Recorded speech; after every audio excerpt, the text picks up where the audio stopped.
New seasons, new gear. Show the world what it means to be a fan in 100% authentic gear. Fanatics, officially licensed everything.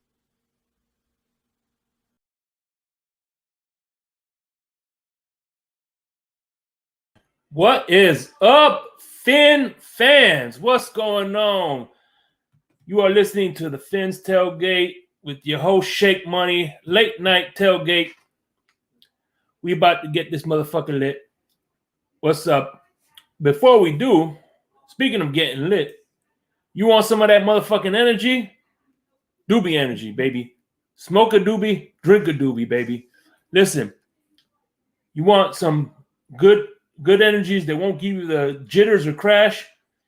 Right here, baby. If you're into video games like I am, playing right now, I'm playing some Grand Theft Auto. I was playing some Grand Theft Auto before I got here. Or you're doing a workout, nice little workout, Doobie Energy. We have some of the gear out here. We got flip-flops, beanies. I'm gonna be getting this one pretty soon. Hoodies, shirts, and of course all the nice little accessories out here. And don't forget the rundown. We have El Capitan, usually on Sunday nights, and he's gonna be doing this more regularly once he gets his job situation settled. Color with a late night or a morning cup of color. Anytime is the right time. Of course, you have the war rooms with DTA Lewis and myself, the Rabbit Dolphin. That's coming soon. So there are some big things in the work. And of course, this time slot that I'm currently occupying, come preseason, it'll be Ali's Late Night Exhale. I can't wait for that to come back. What's going on? Let's give some shout outs real quick. First one in the building is my man, California. Knows how to party. Aquavision. My man, CB83. What's going on, brother? By the way, yes, I am a proud member of the Wolf Pack. Oh, goddamn. Should have done that shit. Anyway, we got Joe Levesque, Amicus, Liz, how you doing? Scott Jackson, like I mentioned, Mr. Polk, aka Crazy Dolphin. Better hope I don't wake up the neighbors. We hollering at the CBA3. What's going on, man? And of course, I can't forget the Bills representatives, Michael K. and Amicus. Bleezy, West Side in the building, baby. West side of Florida, most likely. But what's going on, man? Hit the like button. And of course, we got the OGs, El Capitan in the building, definitely in the building. What's going on? I appreciate you for allowing me to do my thing on Saturday nights, man. I really appreciate that. And I seen Color commentary. Color, what is up, bro? How you doing? That's what's up, bro. I hope to see you guys up here. Tyler Bruto. It's Mr. Crypto. All right, guys. All right, I'm gonna do, like I said, I'm trying to get better at this monologue shit. I'm not as good as El Capitan yet, or TD Finstock, or my man Larry K. But practice does make fucking perfect. So anyway, listen. Next week, I'm learning how to navigate. Hey, what's up, Mark? How you doing? I'm going to be next week. I'm going to be learning a little bit better how to share the screen. Color show me a little bit, and we're going to be doing a mock draft. People in the chat, people who come up, we're going to be doing some mock drafts next week, next Saturday. Hopefully, DTA he had some things to do. Hopefully, he'll be joining us next week. But he's taking care of some business, and hopefully when he comes back, he's going to be getting the war room, and hopefully he'll be, yeah, man. I can't wait till we're back in full force and giving you some great content like only the Fins Tailgates know how to. Now, before we do, I'm going to, if you guys don't mind, cut this bitch up.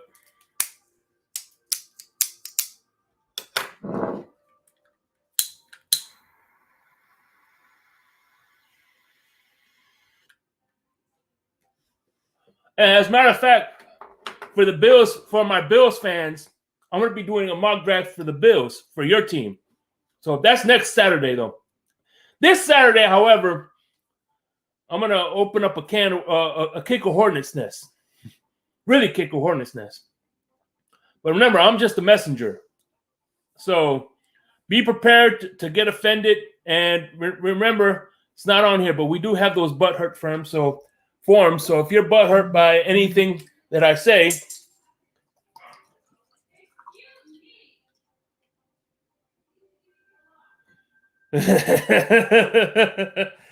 all right. I seen a list. I seen a list. I was originally going to do the top 10 quarterbacks and their weaknesses, but I'm like, you know what?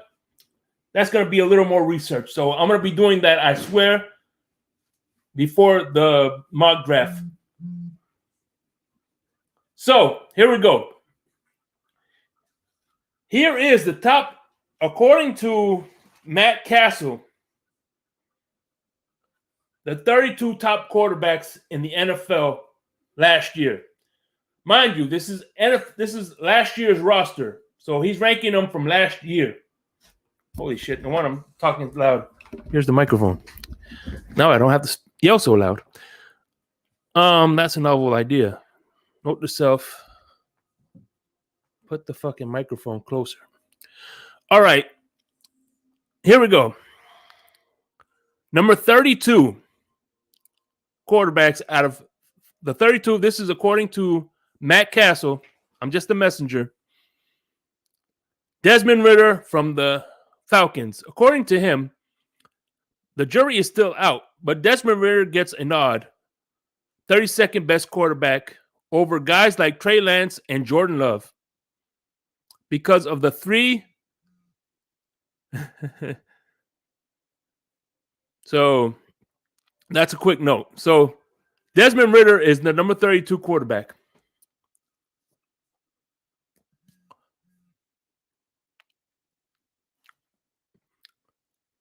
Number 31, the number 31 rated quarterback, Mike White. Hey, our backup.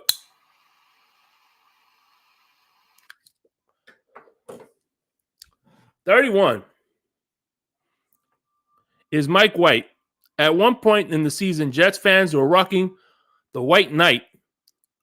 Player seems to be loving with Mike White, but seems to show more consistency results to move up in these rankings. So number 31 is Mike White. Number 30. This list comes from Matt Castle. You know, the former Dolphins quarterback. Number 30, Sam Darnold from the Panthers. The jury is still out. One-time top prospect. However, 2023 may be the year where we reach the verdict whether Sam Darnold is a starter. Will it be Carolina? Well, shit, I can answer that. Fuck no. All right. Number 29, Davis Mills. Again, this isn't my list, so don't shoot the messenger. You get a little shot of whiskey. Excuse me. Good shit. Number 28, Baker Mayfield, the Rams. Did you know how hard it is to join a team and learn a new playbook a few hours and then lead the team to a comeback win against the Raiders? on Thursday Night Football. Well, ex Tampa Bay that. He's not there anymore. No, unfortunately, that's not Hennessy. It's Barstown. Okay, number 27. Where my man Q at? Kenny Pickett is the number 27 quarterback. Needs to limit his mistakes and stay on the field and show some consistency throwing game-winning touchdowns. I'm not going to read the whole fucking thing because it's too damn loud, too long, but I'm just giving you the synopsis. Number 26, every Dolphins' favorite quarterback, Jacoby Brissett. Jacoby Brissett was thrust into a situation in Cleveland and showed little fear early on, some big turnovers. But the final 5 starts, he threw 1 pick. Brissett proved he could play quarterback elsewhere in the NFL. We'll see. 25. Damn, how the mighty have fallen. Mac Jones is the number 25 quarterback. Speaking of 25, we got 25 watching. Please hit the like button. Thank you. Mac Jones is listed as the number 25 quarterback. There are a lot of ups and downs for Mac Jones this season. I am unsure of what quarterback he can be.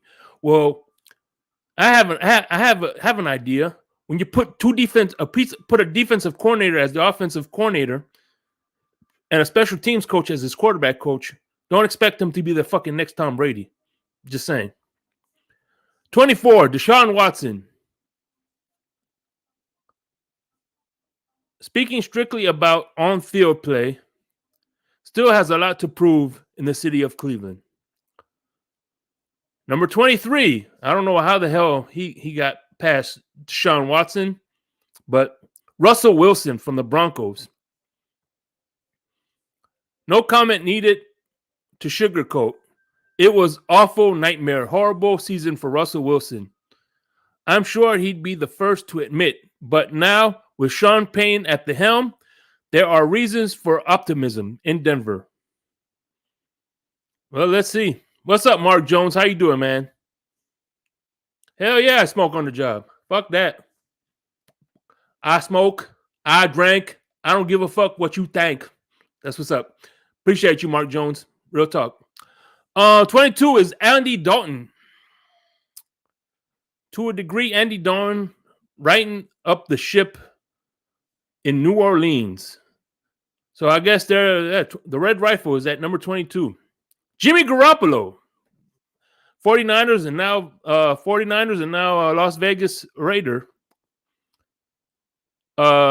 Is still technically on the 49ers. This is old. You could tell that because he's with the Raiders. Yes, color, please get the likes up.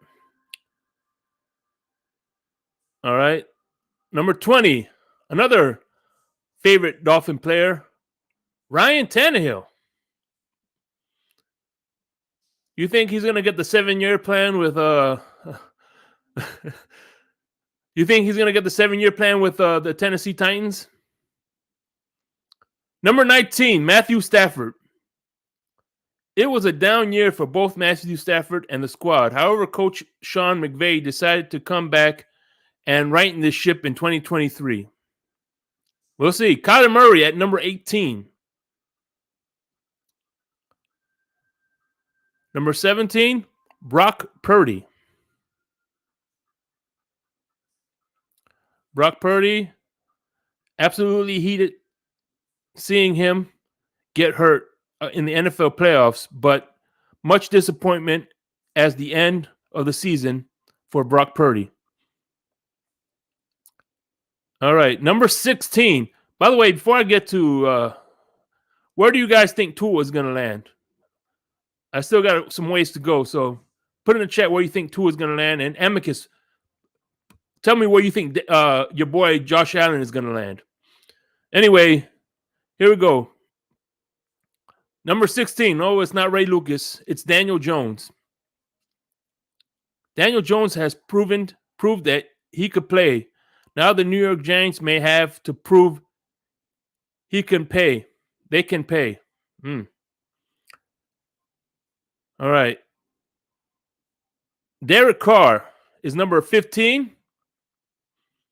If Rodgers is the most prized potential addition in needs of a quarterback, then Derek Carr is probably the second, arguably one most durable signal callers on the list. Number 14, Tua Tagovailoa. We saw flashes of his greatness. Tua Tagovailoa has inside of him.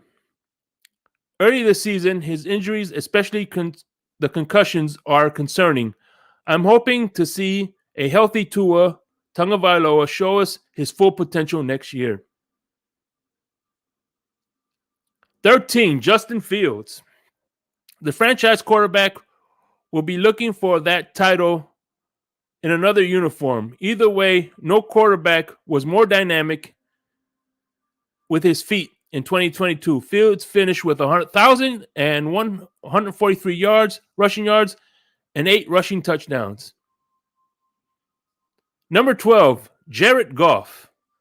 Really, Jared Goff? I mean, over Tua, whatever, man. You know what? Like I said, this isn't me. Jared Goff, give me a rival team hoping to see the Detroit sneak into the playoffs last year. I'll give you a firm handshake. All Jared Goff did in the second half of the season was lead one of the most dynamic teams in the league short of the playoffs. Clearly found their groove, and with the 6th pick in the 2020 draft, the Lions may be the scariest opponents on the schedule. Number 11, Kirk Cousins. Y'all, Kirk Cousins, it's time of the year again where Minnesota Viking fans ask Kirk Cousins, you like that? If it's time to move on. I argue the Vikings will not have nearly as much success as they did last season without a veteran slinging it all over the field. It clearly knows how to get his wide receivers the ball, including one of them in the game. Whatever, blah, blah, blah. Number 10 is Geno Smith for the Seattle Seahawks. And he took a deal, so we'll see how that goes. Geno Smith and Seattle Seahawks had a strong first half of the season, followed by a bit of a dip. That's a dip. Goddamn, boy. Anyway, second half. But overall, Smith proved he absolutely can be a starting quarterback. Number 9, Dak Prescott. What a roller coaster for Dak Prescott, the Dallas Cowboys. Prescott played well when he returned from his injury from week 1, but obviously short of the NFC Championship again. All right, number 8, Aaron Rodgers, which hasn't signed with the Jets yet. I just want to add that, put it out there. Still hasn't signed with the Jets. Not with the Jets. It's like Groundhog Day right now when Aaron Rodgers will reveal himself from his cave and drinking the ayahuasca. He didn't put that there, but I sure did. Number 7, Trevor Lawrence. Only 3 quarterbacks last year to throw for at least 25 touchdowns and ran for 5 more. Allen Burrow. Lawrence is an amazing comeback win against the Chargers. Showed me that he's on pace to set yet another young, talented superstar quarterback. The future of the position is bright. Number 6, Lamar Jackson. I think I've heard Color saying that he wants him to come to the Dolphins. I could be mistaken. Was it Lamar Jackson you said you wanted to the Dolphins, Color? I can't remember. But anyway, he's number 6. If you forgot about the Chargers' loss in the playoffs, then you could also have forgotten that how dynamic a healthy Lamar Jackson could be. in the Baltimore Ravens lineup. Expect Jackson to be healthy next season after not playing much in the back half of 2022. Number 5, Justin Herbert.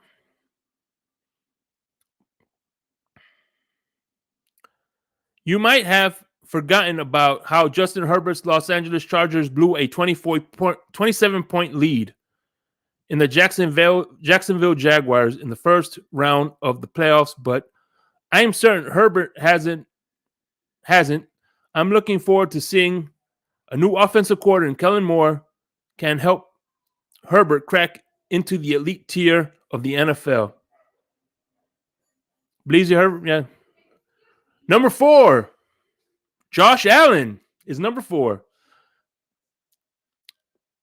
He peaked at number 1 on this list mid-season, but the turnovers late in the year dropped him down a bit. With that said, don't count this guy and the Bills out. He is a huge athletic and has a cannon. And now, more than ever, he might be the biggest chip on his shoulder and any quarterback on this list.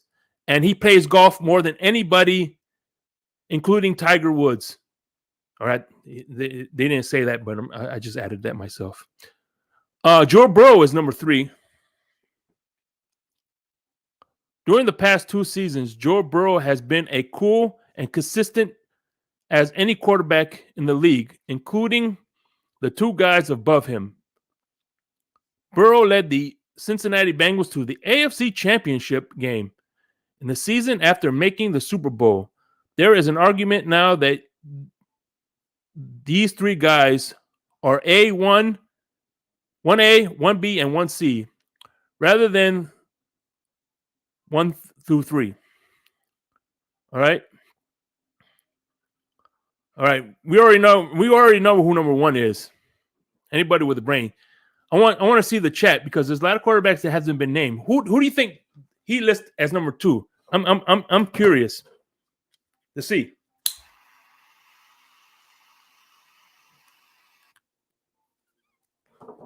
Who do you guys think is number 2? Put it in the chat. What's the one quarterback I haven't mentioned? I know, but he's number 3, California. No, Patrick Mahomes is number 1. We all know that. Amicus is correct. Jalen Hurts is number 2. Hurts made his big jump, my rankings, with his consistent dynamic playoff performance, culminating with historic Super Bowl showing of the Philadelphia Eagles. Hurts leads into next season with one of the best chances to become number 1 on this list. And of course, number 1, Patrick Mahomes, because he sounds like Kermit the Frog and he has nice hair. That's the reason why he's number 1. Has nothing to do with his play. Everything has to do. Sounds like. No, actually, this is Smokes Factory. So anyway, I appreciate you, the 45 people who listened through my little opening monologue.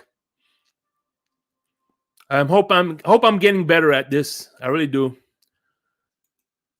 Kermit the Frog. Anyway, let's holy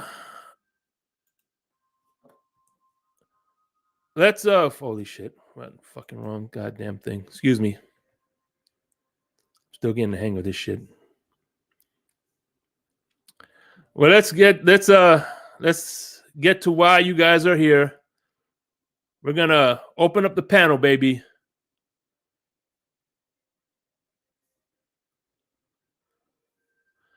Luis, mi hermano, ¿cómo estás?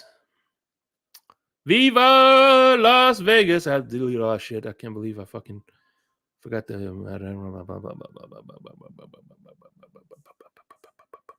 This is Smoke Factories. It's pretty good. It's like a $4 cigar.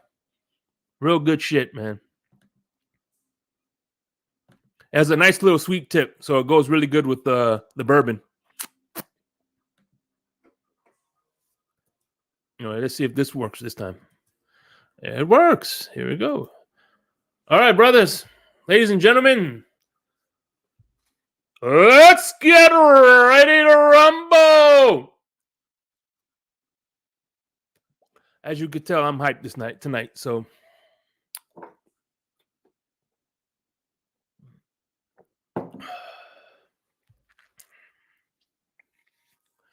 what did you guys think of the list? By the way, Q, your boy, according to Matt Castle, he has Kenny Pickett, your quarterback Kenny Pickett, ranked 27 out of the 32 quarterbacks. What's going on, Q? It's good to see you as always. So, you like the list? That's what's up, Crypto. It hurts that number 2 is kind of crazy. But again, this isn't my list. This is but like I said, hopefully sometime this week, I'm gonna be doing the top lists, and I'm gonna list just like every superhero has a weakness. Superman with his kryptonite, Batman with his secret love for Robin. Everybody has a weakness. You know what I'm saying? So, by the way, I'm talking about the real Batman, not our homie Batman. Shout out to Batman, by the way. Hopefully he's going to be coming up live soon to promote the event for the 28th. I will be there. The homie Lewis will be there. So anyway, yeah, man, every superhero has a weakness. So what I'm going to be doing is as a matter of fact, fuck that. I'm going to do that tonight. Throw me a quarterback's name, and I will tell you his weakness if you could agree with me or you could disagree with me. And if you disagree with me, you tell me what the weakness is. What do you think their weakness is? So tell me throw out a quarterback, and I will try to attempt to tell you what his weakness is. Okay, we'll do that now. So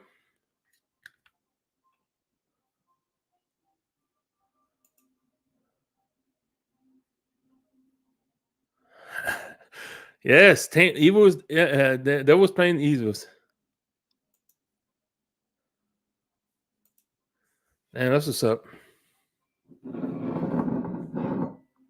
Currently playing, Q.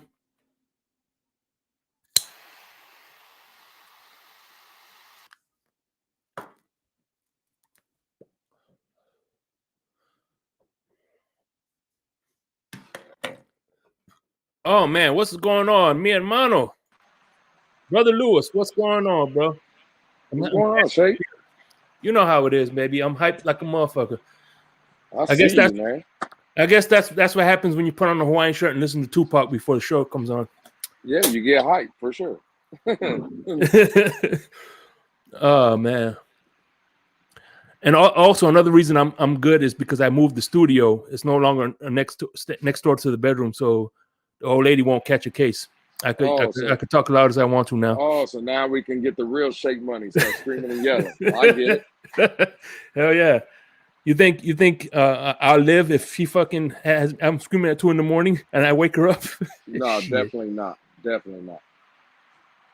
But man, hey, I really enjoyed the list that you read from Matt Castle. It's crazy to me, Shake, that two of the top 3 quarterbacks in that draft, put it in the chat, 2 of the top 3 are from the 2020 draft, and they're not named Tua Tagovailoa.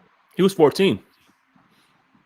Yeah, Tua was 14, but the top 3, wasn't it Jalen Hurts 2, Burrow 3? Yep.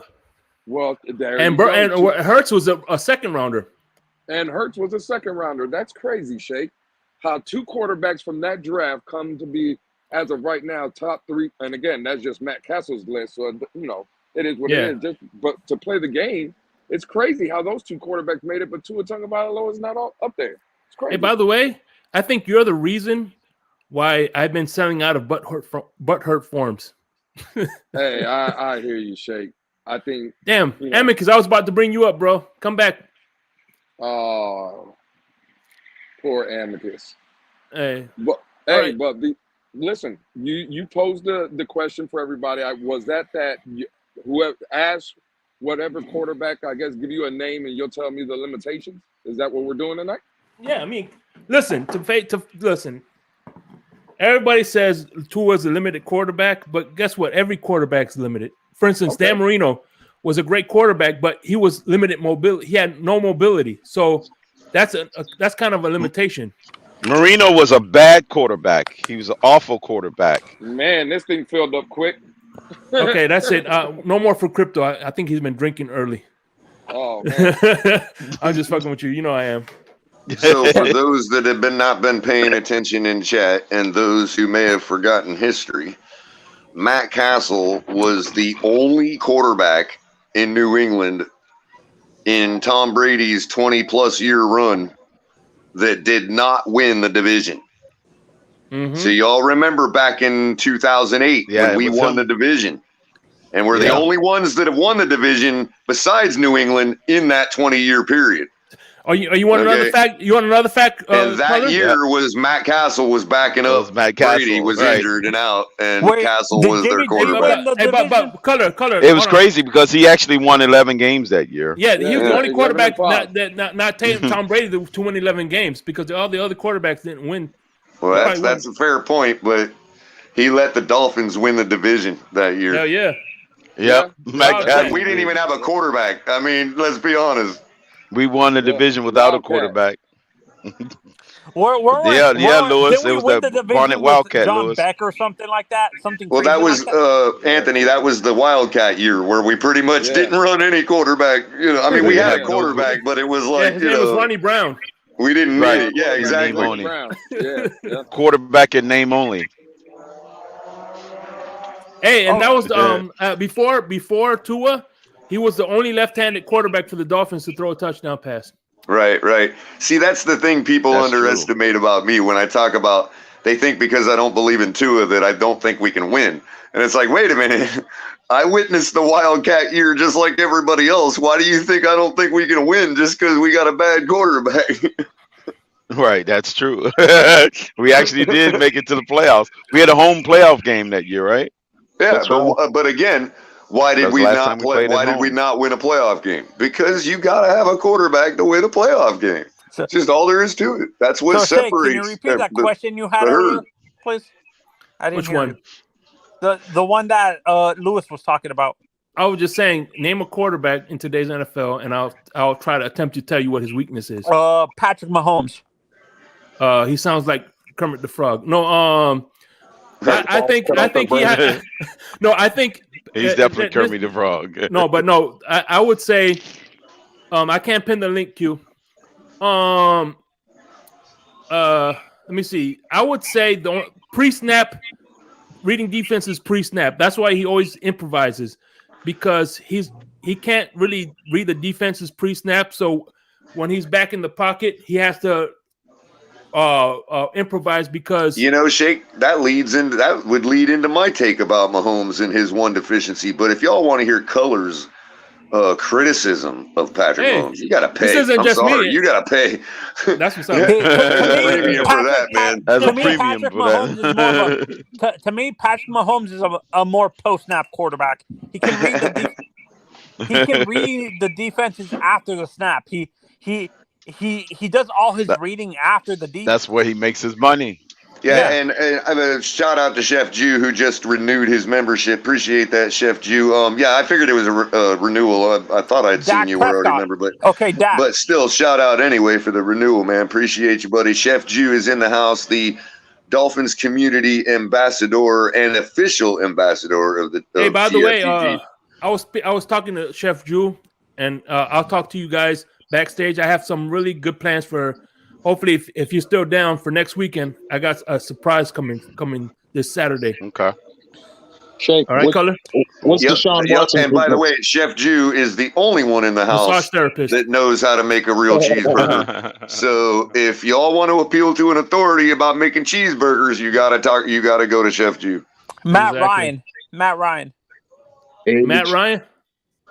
I'm His pretty sure age. Matt Ryan can't make a good cheeseburger.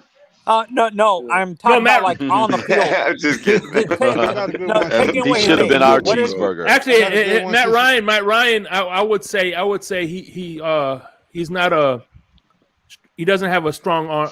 Like he's not a Nah, but when he's gunslinger. got Geno Smith at what 10th? Come on, you could just take out Geno Smith and put in Matt Ryan, and the list would be right. No.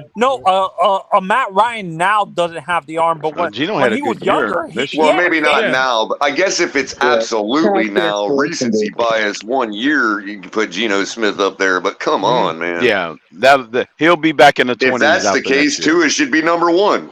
I mean, Jeff Jew. What's going on? No, he was like number 1 in completion percentage this year.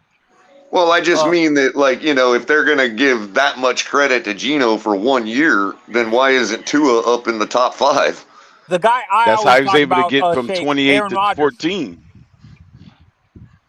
What's Well, Aaron? right, exactly, 27th crypto, roughly. But, yeah, 27th to 14th. Well, the list Yeah, that he you and shaved his I are numbers going in off half. of, the list that you and I are referring to between you and me has Tua at 12th, finishing 12th last year. So he went from 27th to 12th.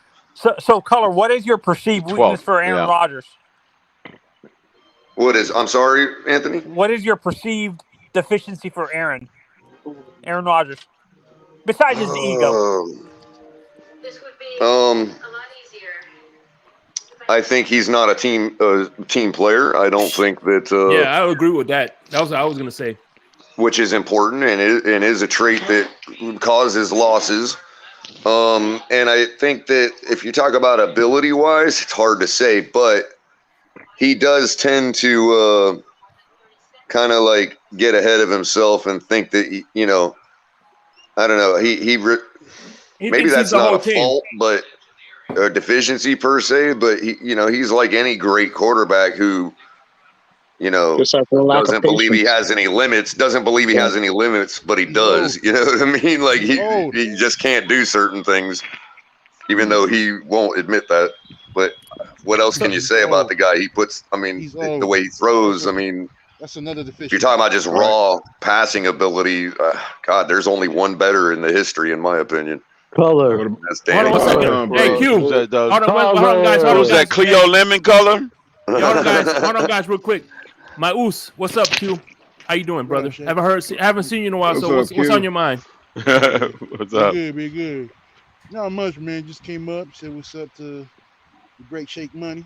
And thank you, sir. On the panel. What's up, everybody? What's up, man? That I think I'm not mad at that list. Everybody got their own opinion. I can disagree with some. Maybe Hurts is 3. Hurts is 2. Hurts is number 2. Oh no, not over Burrow. Yeah, not over Burrow.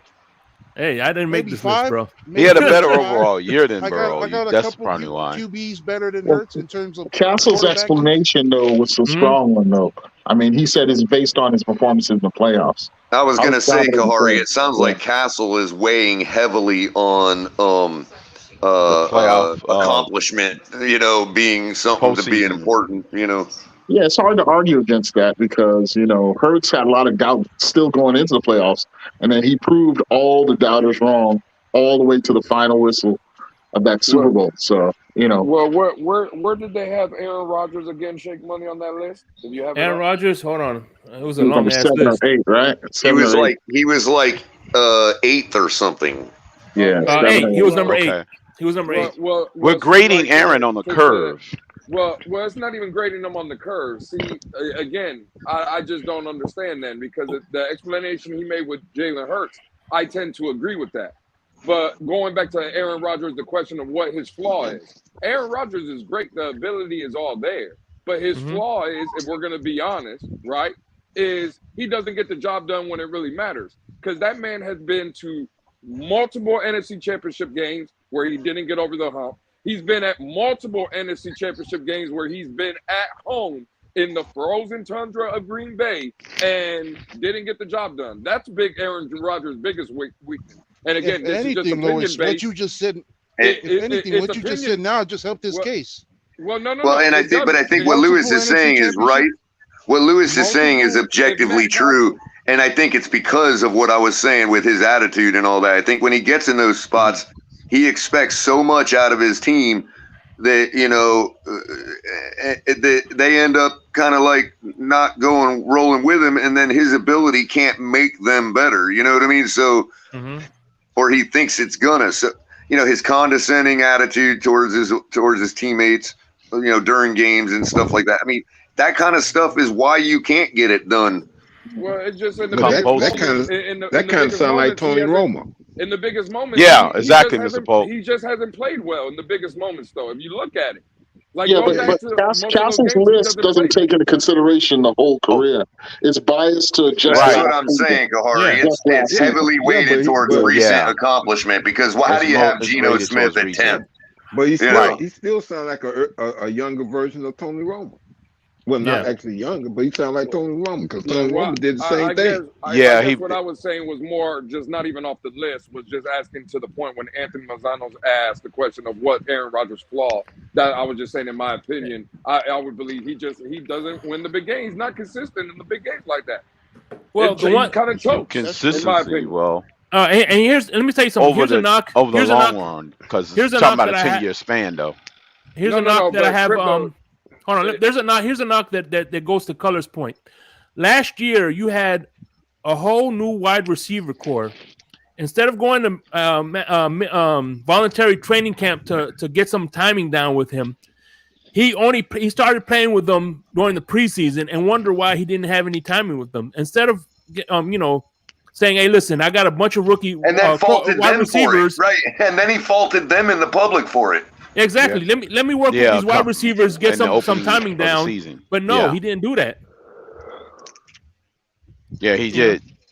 I don't He stopped think pointing the cares finger at anymore, them. honestly. Yeah, he's at the stage where if you don't hit the ground running, then I'm leaving you behind. That's the. And let's face it. That's kind And of let's the face flaw. it. And let's got no more face it, when patience you left. got a team full of guys, like I was saying a couple weeks ago, I think the majority of players in the NFL get into the league and they know that it's so hard to get to a Super Bowl and all that most players have already resigned themselves to never winning a championship. And Aaron Rodgers, like, he puts himself in a situation where his team gets in that mindset, like, well, I'm not going to play for this asshole because probably not going to win a championship anyway. So why am I going to go, run through a brick wall for this guy? Yeah, You ain't lying, bro. that sets you up for letdowns. I think the wide receivers were probably warming more up to Jordan Love than they were Aaron Rodgers. They were. And I think that Eagles game. I think as far as people wanting to play with him, I think the I idea think a that lot a of guy people can win a sleeping on Jordan championship Love. can only take somebody so far. Like, that can only get me to do so much for you. Given that it's probably, like, think about it. How many Super Bowls are there per year? One, right? How many teams get to it? Two. How many teams win it? One. And it's like you got 1,600 players in the NFL. What does that translate to percentage-wise of players that are ever going to sniff a championship? Even great players, like look at Barry Sanders. I mean, yeah. And you know what? The chance makes and probability. That's your championship contender. You know what makes Tom Brady so great? I remember when this was during the COVID year. He came to the Tampa Bay Buccaneers in 2020. He wanted to come to mini camps. Dude, this guy was and Lewis, you know, because you live in Tampa, this guy was getting chased out of public parks because he was trying to get the timing down with his receivers because training camps were closed. So he was trying to meet up with his receivers anywhere he could to get to throw passes and get the timing down. Meanwhile, Aaron Rodgers was drinking ayahuasca somewhere in Europe. Yeah, but I think we're just putting too much. We're thinking about this too much, fellas. In my opinion, again, that's what we do, bro. 2 years ago or whenever that was, when the COVID year, when the Bucs won the Super Bowl, in that NFC Championship game, it was again Aaron Rodgers didn't play well, and I don't want to hear this excuse that he didn't have camaraderie or he wasn't practice throwing in the offseason. Bro, they were 13-3. Mm-hmm. He didn't have a problem all season when he was lighting it up and they were going good. Again, in my opinion, if we're just talking about Aaron Rodgers or whatever, bro, he just chokes in the biggest moments. Yeah, I agree. The man's had a great career, but at the end of the day, when Peyton Manning also had to get up over the hump, there's a reason why Peyton Manning is considered one of the greatest quarterbacks ever. But when he used to play Tom Brady used to whoop his ass a lot of times. You know why? Because Tom Brady was more clutch than Peyton Manning. There's a reason that Peyton Manning had a label under him, the greatest regular season quarterback ever, because he would put up crazy amounts of numbers. But then in the playoffs, he would just choke. Aaron Rodgers reminds me something of that. Yeah, Bro, I get it that every player is not going to win a Super Bowl, and I get it. That's fine. But if you host NFC Championship games at your house 2 out of 3 years, and you don't come out of where with not even making a Super Bowl appearance, I'm sorry. And again, the team, we always talk about team, but we all know, and listen, when I look at this panel, I see Color, I see Shake, I see KP, Crypto, everybody up here, knowledgeable guys. We're not home. I don't see no homers out here, right? Yep. Bro, like the quarterback position is the most important position in the field. And at the end of the day, Aaron Rodgers didn't get the fucking job done. Just like, in my opinion, Peyton Manning, for as great as he was, bro, postseason, he wasn't as great as he was in the regular season. There has to be something said for a guy's nuts, in my opinion. And some guys have like Jalen Hurts. Look at this guy. Last year making the wild card and then coming back and taking – that's why Matt Castle said Jalen Hurts is number 2. That's why KP and Color were saying that it was about playoffs and what he did.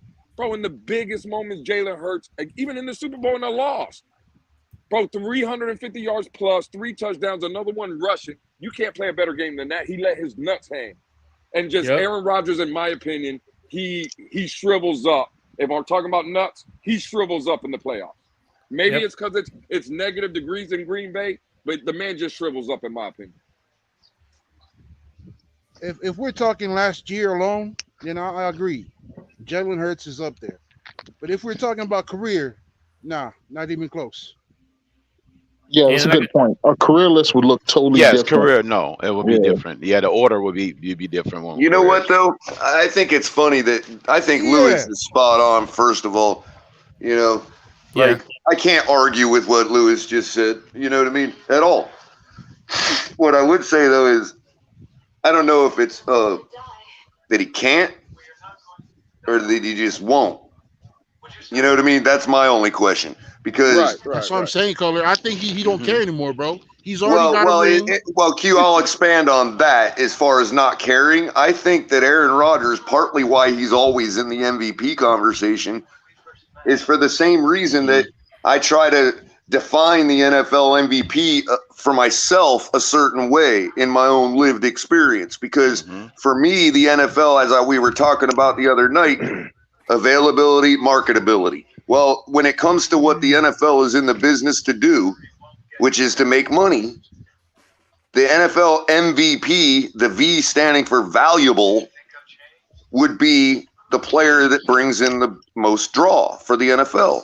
Who gets the most eyes watching the NFL and the most people buying its merchandise. You see what I'm saying? That's the NFL MVP, or should be in a perfect world, or maybe that should be weighted 80% of it. You know what I mean?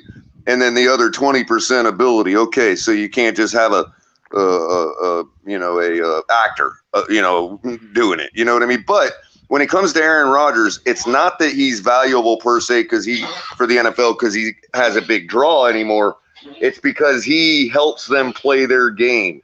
He is the quintessential company man for the NFL. He toys with the fans. He toys with the viewers. He toys with everybody. You understand what I'm saying? He toys with his team. He toys with the Packers. You know, and that loses ball games. That is what results. What Lewis is talking about is the result of that. He just doesn't care. And that's a huge thing for me. Like, you think with me, it's ego like Jay Cutler, because Jay Cutler had an ego out of this world. Like, to me, the only reason he would give us a championship is, number one, because of the team we've constructed. I'm not going to begin to compare it to the Green Bay Packers. I think we're far better. Okay, paper wise and all that, and some actual results. Okay, but Aaron Rodgers would give us a championship because Aaron Rodgers wants to show up Dan Marino, not because he wants to win one, not because he wants the fans to experience it, but because he would want to show up Dan Marino. That's why the only reason I would be comfortable with him here. And that's not a big reason to be comfortable with your quarterback. I'd almost rather just have Tua. I think that year that the that's probably why they keep quarterbacks like that away from us. Almost. The year that the Packers drafted Jordan Love, I think Rodgers had a falling out, and from then on, he just didn't care about. He was just doing his own thing, and yeah, that's when I seen a change in Aaron Rodgers. Right after they drafted Jordan Love, he had to but after that's when he started changing. But even after that though, that's when they had the 2 NFC Championship games in Green Bay. How much did he change? He won, I think, out of those 4 years that Jordan Love's been there, I think he won 2 league MVPs, and hosted 2 NFC Championship games. Again, we're making it seem like he fell off a cliff. He did not. Nah, he's been the same guy. No, he never fell off. As I say, he only had one bad year in 20 years. I just say he changed. Look, Aaron Rodgers came in the league with a chip on his shoulder, and he won that first championship as a FU to everybody who doubted him, right? And he's continued with that attitude throughout his career. So I think he's been pretty consistent attitudinally. Yeah. Go ahead, KP. To Lewis's point, I think last year was really his only true down year in damn near 20 years in the regular season. Aaron Rodgers has always. That's what I say. You have a right to have one bad season in 20. Bro, it just seems funny to me where there's only a couple guys that are in this group, right? That has 4+ MVPs of the league. Aaron Rodgers is one of them. And every other guy has multiple Super Bowls except Aaron Rodgers. There's a reason for that. He clinches under his butt. Second one. His butt clinches in the biggest moments. That's not that. Again, no one's. I'm not shitting on him. He's a first ballot Hall of Famer. He's a great quarterback, and attribute-wise, thrower of the football, some of the throws he makes, the arm strength, the accuracy that you've seen over the years from Aaron Rodgers, all that is at an A+ level. But again, there's always levels to everything. And in the biggest moments, we've seen lesser guys that haven't had those attributes or abilities, like Tom Brady, for instance, and he has 6 or 7. You see what I'm saying? Like Joe Montana I won't say Joe Montana was the athlete that Aaron Rodgers was. I'm not going to say Joe Montana had the arm strength.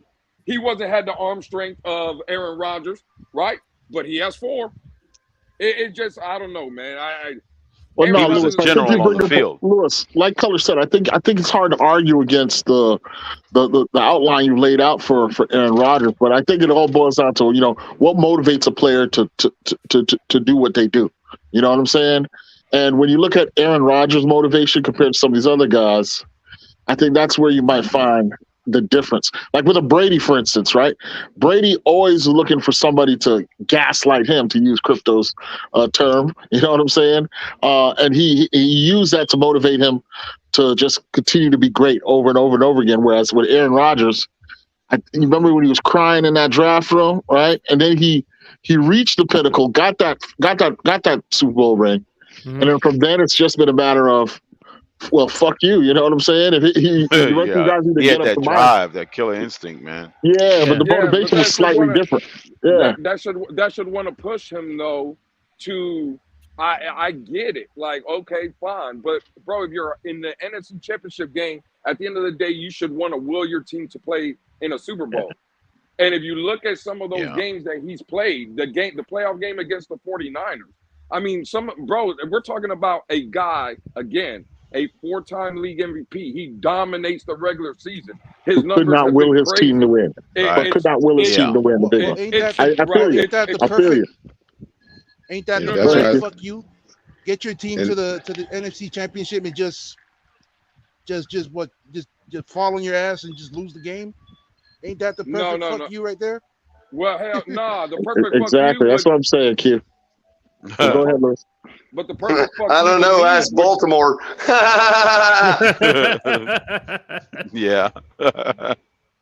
I don't know. When you're a great player like that, in my opinion, gonna go down, like I said, a first ballot Hall of Famer. I think the biggest fuck you is go out there and win multiple Super Bowls. Go out there and show every other team that the first 25 But picks, it's 'cause to I think do he it for picked another 26. team, Lewis, Well, because yeah, he Brady does did have that. he does still want to spike Green Bay. Let's not forget that I'm not one that's bought into the new narrative and the new platitudes that he had weapons. No, the Green Bay has never provided him what he's needed. He has brought up he has created just about every great wide receiver that's come out of Green Bay that didn't have natural ability. Okay. And he is elevated, people. You know what I mean? And he's not doing that anymore. Like these new guys coming in, he's not elevating them anymore. It's a reality. Weller has to admit, Rodgers don't elevate nobody. Well, I know Rodgers. I know Rodgers, even in the past though, when like that argument he's never had, like he's made everybody. Well, again, that goes to my point. Who had better receivers in their career, Brady in New England or Aaron Rodgers throughout his years in Green Bay? And again, I get you, Lewis. I get you, but the reason what sticks in Aaron's craw for what has been widely reported over his career is that they didn't want to either give him the money or spend the money on guys for him. So they were expecting both out of him, the team friendly deal and elevate all these, above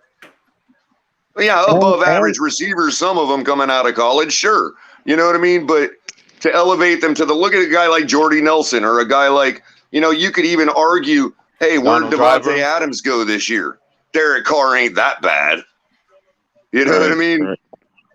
And to add on to what you said, Color, and then add on and draft my replacement while you want me to do all that for you. You know what I'm saying? And have me train this guy. Remember the big blow up? Exactly. He would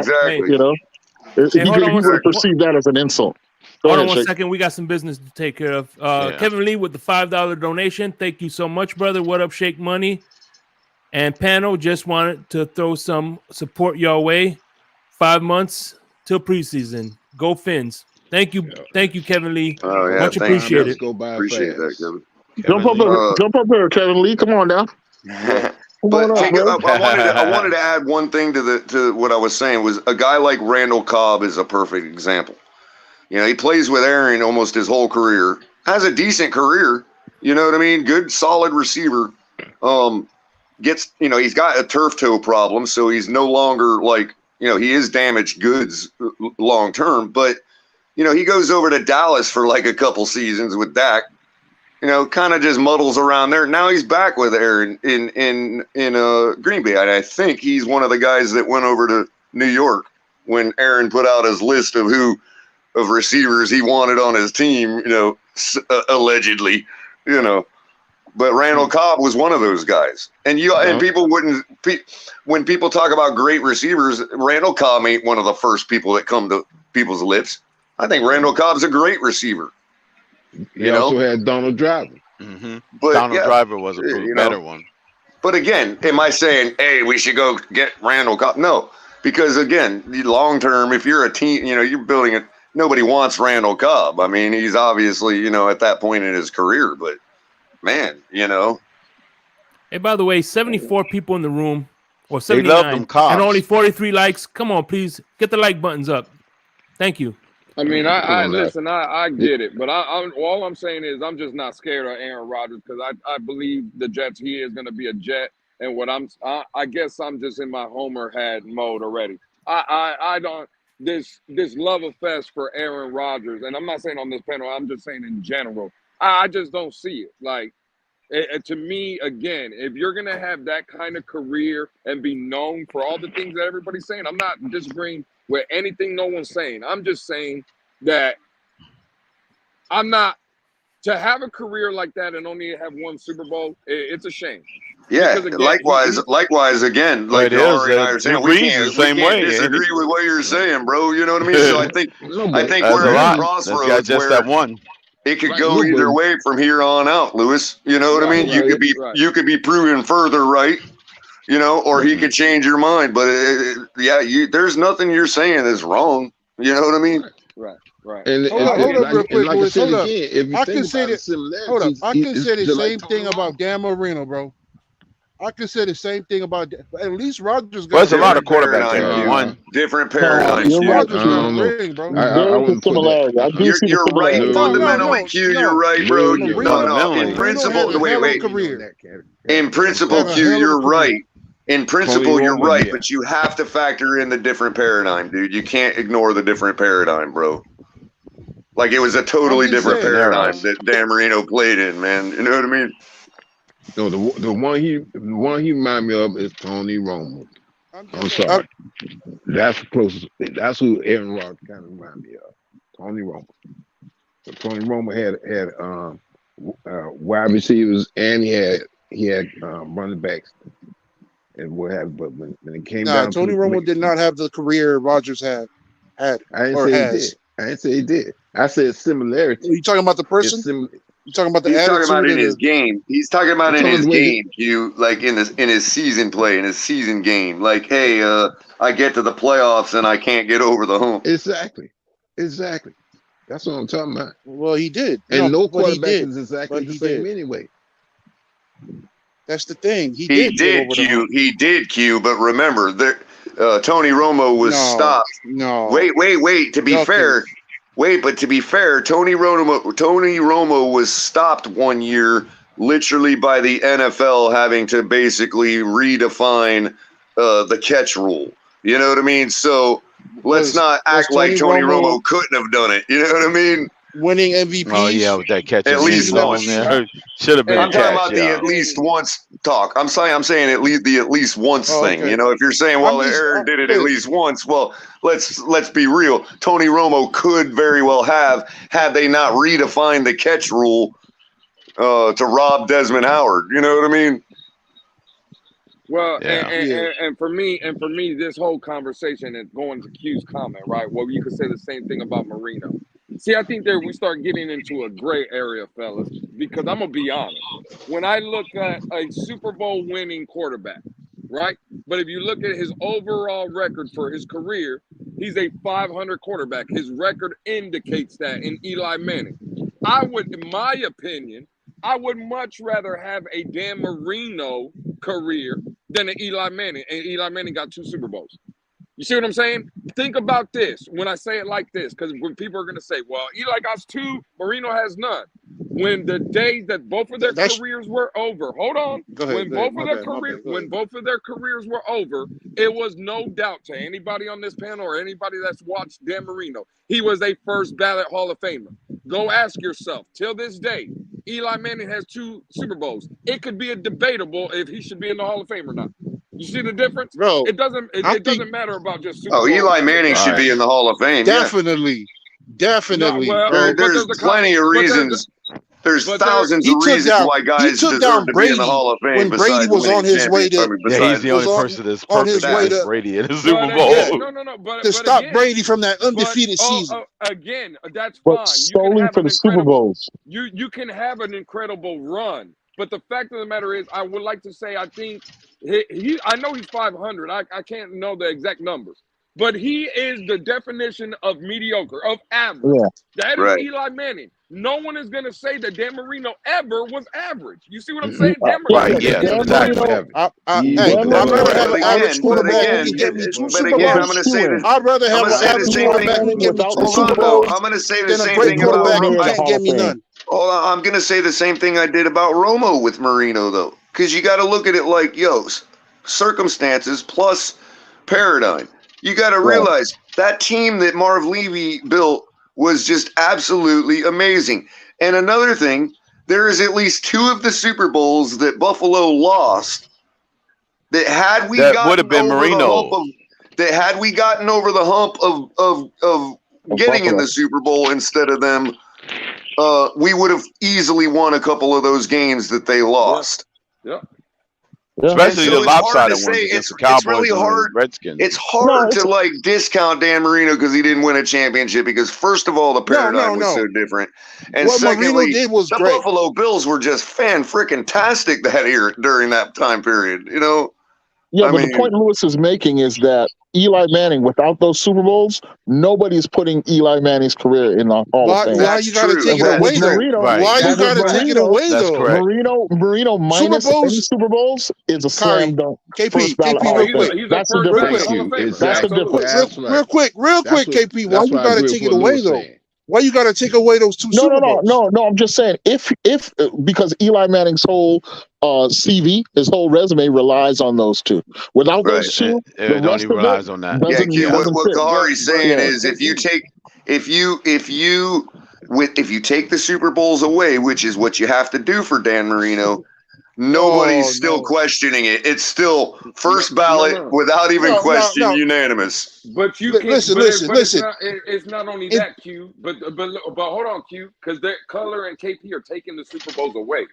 I'm giving you the 2 Super Bowls. Look at multiple Hall of Famers. One that I has a get that. show on Fox. I get that. Look at Shannon Sharp. He even says, and he's a Hall of Famer that's in there as well. He says that in his opinion, Eli Manning isn't a Hall of Famer. There's multiple Hall. And Jim again, Kelly, we you got even Bills fans, No, right? he's I not. put Jim even Kelly with ahead those, of Eli. there you Yes, go. That's definitely. what I get I'm that. saying. Oh I yeah, get Jim that, Kelly Lewis. goes ahead of Eli In Even terms with of the Super Bowls, quarterbacking, it's not even close. in terms And of that's what quarterbacking, Kahari's trying to ain't say. ain't Marino no didn't way, even get ain't the no Super way. Bowls yet. There's nobody you'd put in front of him. Like in his class, there was like, no, I I'd get take that. this guy I get over that, him. Color. You I'm know with what I you. mean? I'm with you on that. I'm with Lewis. I'm with you, Color. In terms of quarterbacking, right? Throw of the ball. Hell no, bro. It's Marino leaps and bounds, bro, ahead of Eli. But remember last year, Lewis, before the preseason, what we was talking about. Everybody on the panel was there. We was talking. What is the goal every year? To What win is the the Super Bowl. goal You're every right, year? Q. The To win the Lombardi Super Trophy. Bowl. Yeah, Yeah. but hey, Q, you know what? I tell you what. If you take away And Big Eli Ben's, did that, bro. I tell you what, Eli. If you take away Big Ben's Super Bowls, he'll still be a Hall of Fame worthy quarterback. Right. Yeah, And Q, look at it because he this got way, the Q. numbers. He got the Look at it career. this way, Q. Look at it this way. If winning a Super Bowl was a requirement to get in the Hall of Fame, then why would we have 2 separate awards? I wouldn't call it a requirement. I wouldn't make call the it Super call Bowl it a requirement. championship Color. the Hall of Fame award? Here's You know what I mean? Color. I wouldn't Yeah. call it a requirement, but I would say you win the Super Bowl, that would big time help your case to Well, make yeah. it. Well, Well, there's a yeah. lot That's of the people in the biggest Hall of Fame bonus. that ain't won a Super Bowl. First of all, Well, of course. Well, of No, but course. Q's right. Q's right. Couple. The Super Bowl is a huge bonus towards. Absolutely, because yeah, it's the an that's biggest. just That's the accomplishment. biggest That's why stage. Bernie cherry The on the biggest cake. stage in Okay. football. Right, it's because it's Especially an at the quarterback accomplishment. Why are position. we even talking about Eli Manning? Because he Yeah. won the Super Bowl. So Yeah, that's exactly. famous. Okay, That's I tell you Hall of what. Fame. You yes, know what I but mean? if you have a I tell you what. Get it. team, As a, Bar- when we talk about nobody's quarterbacking, talking. Nobody's talking about Trent Dilfer in the Hall of Fame. He won the Super Yeah, Bowl. and hey, No, listen, no, and Eli no. Manning is only in a discussion because there's 2, right? If it was just 1, I don't think he's in. And not only that, KP, he took And down if Brady it wasn't twice. defeating, He took if it down wasn't Brady defeating twice. if An it wasn't undefeated Brady, defeating, too. hold on, you got to Right. forget. You can't forget the fact that Eli defeated the undefeated team. He's the only quarterback that defeated that team that year. Right, right. Yep. That earned him a lot On of the pride. Right. biggest stage too, bro, in the Super Bowl. Yeah, Yeah, he you can't did, deny and that. he did it a Deny second that. time. Who was our quarterback when we had the That's the reason why. But Who was again, our quarterback when we had the perfect season? we put Listen, too listen. much. We put who too was our many. What makes a great player, real quick, Lewis, real quick. What makes a great player is they have the stats, the career to back it up. Also, the big moments. And you talk about Eli, you talk about those big moments. You talk about in the Right, Super Bowl. because what are we talking about? We're talking about the Hall of Fame. So it's something that makes you famous. Again, because Now, we're talking about him like this, and in his context, probably makes him Hall of Fame. Now, that's why we have different designations now. First ballot Hall of Fame, first ballot unanimous, things like that. So yeah, he may not be first ballot, but he'll eventually find his way there. Now, when you talk about Marino, you talk about career. You talk about career and stuff. That's like Ben. what I wanted to say, I'm sorry. That's like, go ahead, Luce. Go ahead, Luce. I'm just saying that's another one with Ben Roethlisberger. I heard that name brought enough. Think about it. His first Super Bowl, I think he threw for 120 yards and 1 touchdown. Bro, he got drugged in that Super Bowl too. The Pittsburgh Steelers were about defense and running game with Jerome Bettis. You know what I'm saying? Like we Right. get what are That we first talking one, about? yeah, Like, against the now Seahawks. again, Okay, Lewis, At the Lewis. same time, Let me at the tell same you. time, Let me tell you remember, one thing about Big Ben. remember He this. has a Hold on, career. Big Ben He is has top one. 6 in his career. Also has 2 Super Bowls. Well, I was going to say also, All you time. know, people All time. got to realize what too. about All Bob time, Greasy? bro. There is Exactly. something to be. What about hold on, Bob Greasy? there is something to be said for this. Okay, so a 300-400 Yeah, yard Mr. Polk, performance. Bob Greasy. Hold on, What Crypto. about Hold on, Bob Crypto. Greasy? Hold on. So like a 300-400 yard performance, yeah, that probably is going to signal you're going to probably win a Super Bowl. But everybody knows too that you throw out the individual accomplishments to win that championship. So if Ben needed to throw 120 yards and hand the ball off all day to the bus, then that's what he had to do. You know Do what I I mean? have to remind everybody of that touchdown pass that won that Super Bowl against Arizona? One other thing I wanted to say about Marino before we shift back off Marino, I just wanted to say one other thing. There's a reason besides everything that Marino is first ballot Hall of Fame. And that's because we don't have the NFL paradigm that we have today with the passing game and all that without Dan Marino smashing all those numbers and smashing that paradigm. You see what I'm saying? 100%. He was doing what Justin Herbert and all these other guys were doing. He was doing that in an era when a 3,000 yard season was freaking Hall of Fame level. Exactly. Right. Hold on. I got That's the whole reason. Hold on. Let me address this $5 super chat and then you can continue. Okay. All right. Let me go next. I think Dan was definitely the best passing quarterback of all time. Probably Eli was top 10 overall QB with Peyton, Favre, Joe, Brady, top 10. All right. Hell no. Listen, Shake. Impact counts, right? It's because of the impact quotient or the impact factor that a guy like, if you go back to Joe Namath, right? His career overall sucked, right? He has just as much interceptions as touchdowns, right? Joe Namath but his impact, his cultural impact, Hollywood Joe Namath, in a different area. Broadway Joe. Joe. You have somebody putting Broadway in front of your name, you're in the Hall of Fame. It don't matter what you did. See, and KP, you know what pisses me off? I live around a lot of Patriots, Packers, and 49ers fans, and Giants fans specifically, and they say Dan Marino doesn't deserve to be in the Hall of Fame. They're just hating. They're butthurt. They got butthurt too many times over the years. Listen. I think Peyton Manning is the greatest quarterback of all time. And you know what Peyton Manning says? His idol is Dan Marino. It's just me. That's me. That's my opinion. No, I'm talking about Dan. I was going to say that. We don't have today's NFL without Dan Marino. Right. Or Joe Namath. Right. 100%. Any one of these guys we talk about every night, one of these guys in the top 10 of Matt Castle's list, when they were a little kid in their backyard, they were saying Marino drops back to throw. The crowd. You know what I mean? I'm telling you, bro. Like Corey said, the culture was doing the unthinkable in the era that wasn't even throwing the ball. I have a question. Dan Marino is like Michael Jordan, pretty much. His impact on the NBA and on fans. But here's the thing. Now, that's why I brought up Bob Greasy. Even though Bob Greasy has some Super Bowls with him, he was a game manager. Dan Marino was a better coach than Bob Greasy, even though they're from two different eras. Right. And people are gonna flip on me saying, "Oh, you just said Jordan had 4 championships." Okay, what I'm saying is, remember the saying, "I want to be like Mike." Well, in the NFL, that's "I want to be like Dan." Exactly. Yeah. Hey, by the way, Anthony, what was the question? Go ahead. Oh no, I definitely emulated my game growing up out to him. Can you guys explain then why do you think Chua prides himself in a quick release? Where'd that come from? Oh, I don't know. Dan had one of the quickest. Exactly. I think the quickest released. Hold on, Anthony wanted to ask a question. Anthony wanted to ask a question. Go ahead, Anthony. Yeah, but guys, as a younger fan, I never saw Dan Marino. Can you explain why then, your generation of fans from other teams hate like Bro, have say you that ever seen a tank? Marino's overrated and he Hey, doesn't deserve it. Anthony, have Overrated. you ever seen a No, tank? no, no, Have no, you no, ever no. seen a tank fire around in real life? No, not really. Well, that's what Dan Marino looks like throwing the ball, bro.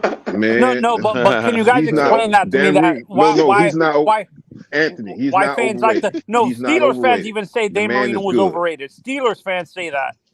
Hey, But listen, they when can say Dan what Marino they want. The played, Steelers, Dan Marino was they not trolling you overrated. when they say that. Anthony, he broke Yeah, the they're hearts still of so butthurt many of those because he teams. didn't choose to. They're still butthurt because he didn't choose to play for the hometown team. In that New York Right. in that New York region in particular, Anthony, Dan Marino he used to love breaking New York Jets' hearts in shootouts, and so he broke those guys' backs numerous times, particularly early on in his career. He And made then a living in showing up big in prime time. I mean, we knocked off the Chicago Bears when they were looked unstoppable going in that The only 80-45 season. team, Right, and Dan yep, Marino the only had like one of the quarterback to bust greatest the Buddy Ryan performances defense. on Monday Night Football at the time. So Marino was like Color was saying, like the Michael Jordan effect. He was bigger than the game itself in terms of his cultural impact. You know, he was Dan that guy. Marino is probably the reason, at least for my generation, Dan Marino is the reason we have Dolphin fans in Boston. Right. yeah. And then You know, and to when piggyback we a little lost bit the too, Super Bowl to Dan San Especially Marino. that far Francisco, north. Hey, Anthony, Dan everyone, Marino was like that at the all the University of Pittsburgh commentators, too. all the experts said if you switch quarterbacks on if Dan Marino was the San Francisco 49ers quarterback, they would have won. They would have defeated us by even more. That at that time, and that might be unfair to Joe Montana, they rated Marino as a better quarterback than Montana, even at that time. And that's Joe Right. Montana is one of the greatest. That's the high Exactly. level of esteem that football people held Dan Marino in his second or third year. He was something that nobody had seen before in terms of how he obliterated the league. Hell, put him on And that Kansas City team with Marcus Allen instead of Joe Montana. He might have grabbed a championship. And Anthony, also, I wish you could have gone back and looked at film when Dan Marino was at the University of Pittsburgh. Because man, he was he gone, lighting it up. Mr. Park. He was lighting it So, up. so this is an honest question. Do you guys believe that whole conspiracy that the Dolphins were the ones that put out the whole Dan Marino was a drug addict to get him to fall to them? For the pre-draft stuff. Yeah.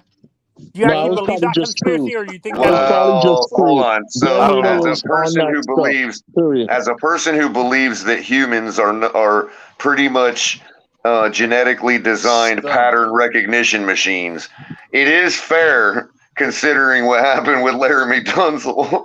Yeah, exactly. He was a young jock. Listen, I went to a Dolphin game this season with a bunch of Pittsburgh fans, and one of them told me that his sister went to school with Dan, and like he would, he was a typical jock in high school of that era. He bullied people, was a tough guy, and yeah, it was the stories they told of him pretty much confirmed he was, he was the guy. If you were a man coming up in the late 70s and early 80s, taking some cocaine would not be a shocking thing. Yeah, you know what I'm saying? Have you seen some of his pictures from like training camp in like 83 and 84? Dude, that dude's a slob, man. He looks like a slob, man. Joe Rose He's got man titties. He would never tell. Until people started dying. No, seriously, Joe he had Rose man has stories titties, man. he can't tell because of how wild those guys were back in those days. So I don't doubt any of those rumors. Yeah, he had man titties, guys. I'm telling you, he was like a slob. Who came up with a nickname for Dan Marino? Deadly Dan, the Magnum Man. What media member came up with that name for him? I never heard of that. I never heard that. Yeah, this is my first time in. Man, where you be getting this information in, Anthony? No. There's a lot of media members from other. He had the body type of a wrestler. Like, what the hell? He had the body type of a pro wrestler. Are you talking about Dusty Rhodes, maybe? And see, here, not quite Dusty Rhodes. And see, Anthony, here's the thing about Dan Marino. He wanted to be. Hey, yo, Color. Marino had them Marino had them pepperoni nipples. He had them pepperoni nipples. Yeah, bro. Go look at some of his old training camp pictures, man. Oh shit! What did you say, Mr. He also had very bad knees. And yeah, And I I'm feel not that. trying to. I got you. I'm This not was trying I to back would when say his more along the this lines of Roddy was back Piper. when the bars of his face mask were really thick, you know. Yeah, I'm not trying to besmirch Dan Marino's reputation, but there's a Me whole neither. host of players in that era who were, and the nightlife, dabbling, handsome guy. He had the ladies by the dozens. I'm I sure mean, when he went to the guys, it clubs, was Which was 1984. yeah, Guys, come it on was now. fitting of that 1984 era, right? Miami. KP. Yo, Yeah, It was it exactly. was fitting of that era. 1984 Miami, Exactly. guys. Be real. That's how they Remember Exactly. Lynn lived back Bias? then. Remember Miami Lynn Vice Bias? just Yeah. hitting the scene, you know. Uh-oh. You would have had to been a Don saint not to do Dan some Hello, coke Don back Michael in them Thomas. Don days. Henley just dropped the soundtrack. You belong to the city. Yeah. Remember the hip hop song White Lines? White Lines. Come on now. Great. Yeah. so what was that? What was Dan I mean, you Marino? might have still had Montana running around too. You know what I mean? Yeah. So Richard Pryor was Marino? sniffing cocaine off of what's her name's ass crack. You know what I'm saying? And Running Carl through his Pryor streets was with his there. hair on It was. fire. Hey, and don't forget with Dan don't Marino forget Cheech and specifically, guys, what is one skill don't that forget people Cheech and underrate Chong. with him? Yeah. Underrated. It was bravery. It was don't give a fuck. Those were some wild boys there. Cheech and Chong was some wild boys, boy. Look at here. You know how there's Cheech and quarterbacks that they underrate one aspect of their game and stuff like that? Is there one game you think football fans in general, underrate with Dan? Anthony, let me tell you this. If you played with Dan, he was the kind of guy. He was the epitome of a leader. He's the kind of guy when he take a hit. Not Tua. Well, I know I ain't gonna say nothing about Tua here, but Dan Marino, if you look at that guy, you would want to follow that guy into war. You know what I'm saying? Because he's not gonna blame it on some other guy. He might curse you out, but it's only because he demands of you excellence at all times. Exactly. He inspired that kind of leadership, And he on the holds field. himself to the same standard he held everybody else to on the Thank field. you, caller. The man was a general. Anthony, another way to I'm look gonna at use. this. Go ahead, Q. Sorry, go ahead, Q. I'm gonna use Lewis's point. The only downfall he had, he couldn't get it. He couldn't get it done in the playoffs. No, and for me, I blame. I'm just trolling. I kind of blame. You know what? I kind of blame. I kind of blame Don Shula on that for not building a defense for him later on. Yeah, that was a big problem. Yeah, that was a big problem. Not being able to stop that K-gun offense and that. Oliver Dottie getting smoked by Buffalo. I was going to say, let's be fair. One of those games was in the snow in Buffalo. One of those games was a missed field goal by Stoyanovich in San Diego. Wait, what was Stoyanovich the guy that they based Ray Finkel off of? And no, Stoyanovich was good, man. Stoyanovich was actually very good. Yeah, Stoyanovich was premier. One of the strongest at the time. ever. At the time he missed that field goal, he was on record with the third longest field goal in NFL history at 59 yards, and that was kicked against the New York Jets before halftime in the swirling winds of the Meadowlands. He kicked a 59-yard field goal. So was Stoyanovich one of the guys who had a hell of a leg? Well, do you think he would have been able to kick a 50-yard field goal like the guy from Kansas City? Was his leg that strong? Yes. Yeah, he was a strong leg. His leg was the third on record leg in the league at the time. Yeah, on record in practice, it was just practice now. He nailed the 71-yarder in practice. Oh yeah, he's on record for nailing a 71-yarder. That was routine, man. Yeah, I don't know who the best kicker in our history is. It's either him or Orlando Mari. No, him or Mari, I'd have to say. Because Mari, I mean, really, Orlando Mari, when we got Orlando Mari, it was like seamless transition between Stoyanovich and Mari. So it's really hard to say who's better. Hey, by the way, we got was accurate as hell. Your premium. Hey, let me get a super chat real quick. Premium was pretty good too. Yeah, default to the Super Bowl winner, exactly. He gave the Redskins the 7 points. Let me address the super chat real quick. What's y'all prediction on how many games Tua will actually play, and can Mike White actually win us 3 or 4 games, keep us alive for the division title? You know what? I gotta look at film on Mike White because I don't know much about him. I got to look at Buffalo's schedule at the beginning of the season. I'm giving Tua 13 games. I'm And gonna Mike say White, 13. I I gotta agree see it. with Q. I gotta see Well, it. I gotta Q, see. I that's gotta all he see it can first. play. Q, that's all he can play. How are you going to say Which you're is not. giving him 13 games? What, are you That's why going I'm to give him saying. 14? How are you That's going to what give I'm him saying. 14? Honestly, That's after what I'm Mac, saying, Color. I'm That giving is why him I'm saying 11 I'm giving games. him 13 I'm because taking he's him played over 13. 13. I'm thinking Q's got some kind of power we don't know about. He's going to give him 14 this year. All right. I'm No, giving no, him he 11 played after 13 Mac. Maybe, last year. hey, So Maybe Nick Hicks needs to hire you, bro. Good. hey, check this You're out. Check gonna Put this have him to out. on the give him payroll. Q. I You're got a gonna real good one. get. I got a real good one for you guys. I got a real good one for you guys. So a couple years back, right? The NFL had their 100th anniversary, and they had an 100 all-time list. Was Dan Marino on that list? Yes. Yes. I wouldn't Yes, imagine all not. time. Yes. Yeah, they had he's on that a list. to celebrate the Yeah. 100th anniversary of the NFL. They So they probably had made him 100 13. all-time Yes, he's list. on there. They probably Yeah. made him 13. Hey, does that look like a cokehead Right. to you? Come on now.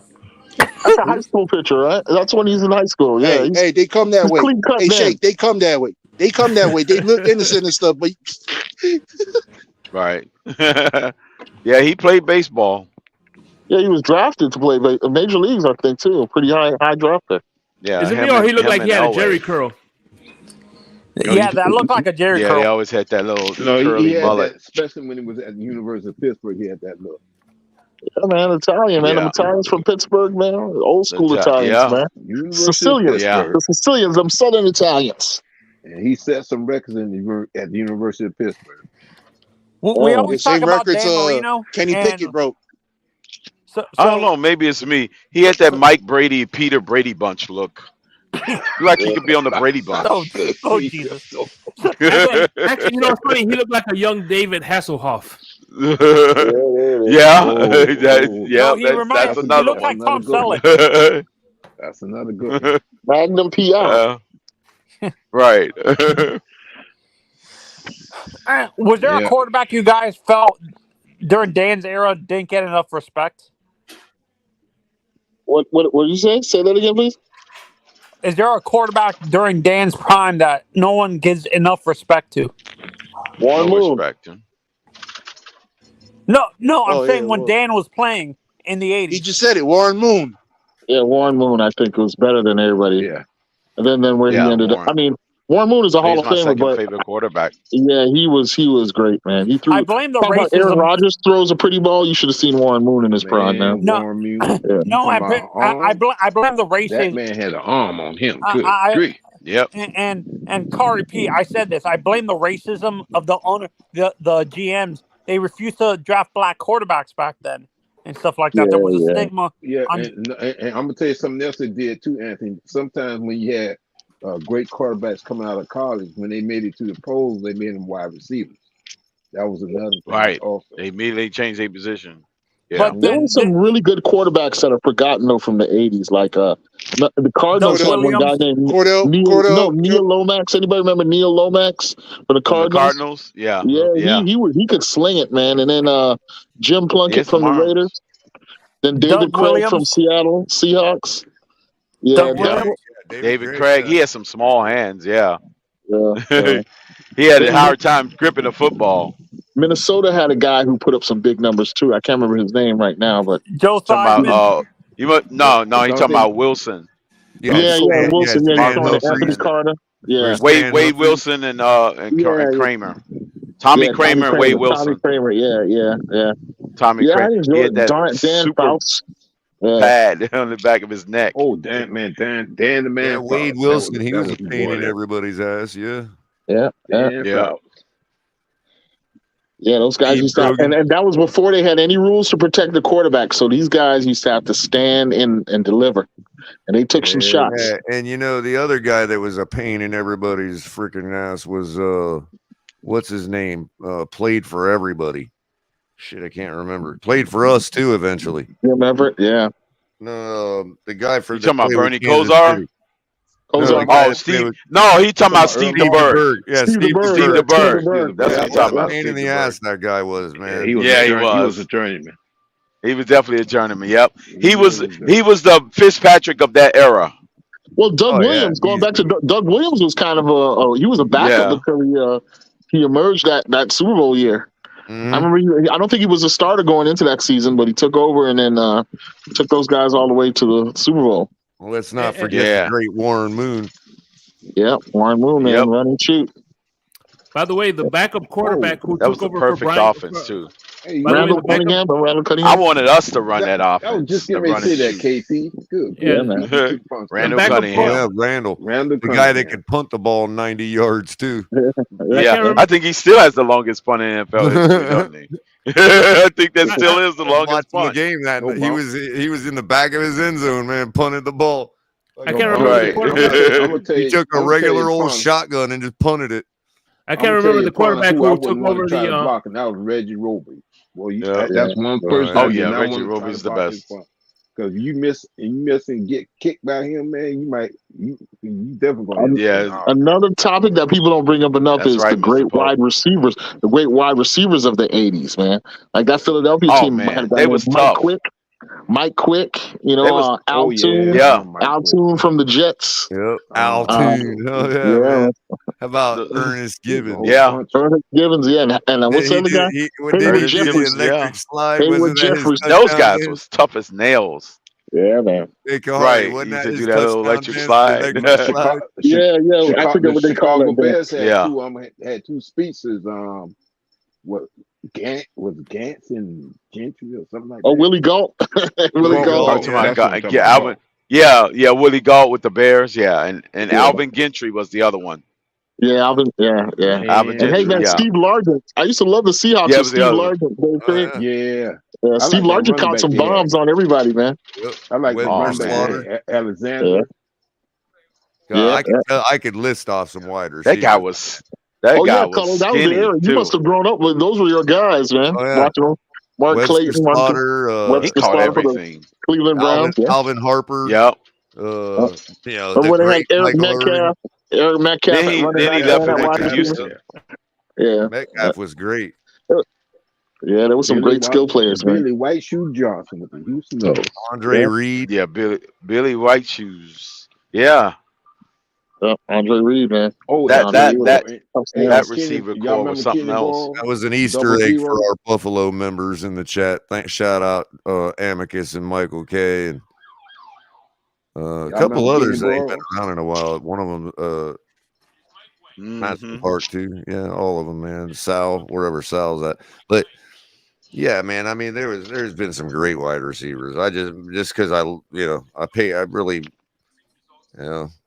Hey, Color, you remember Kenny Ball? I'm sorry? You remember Kenny Ball? Burrow? Yeah, Kenny Ball. Kenny Ball. Kenny Ball. Who did he play for? I don't remember. No, Burrow.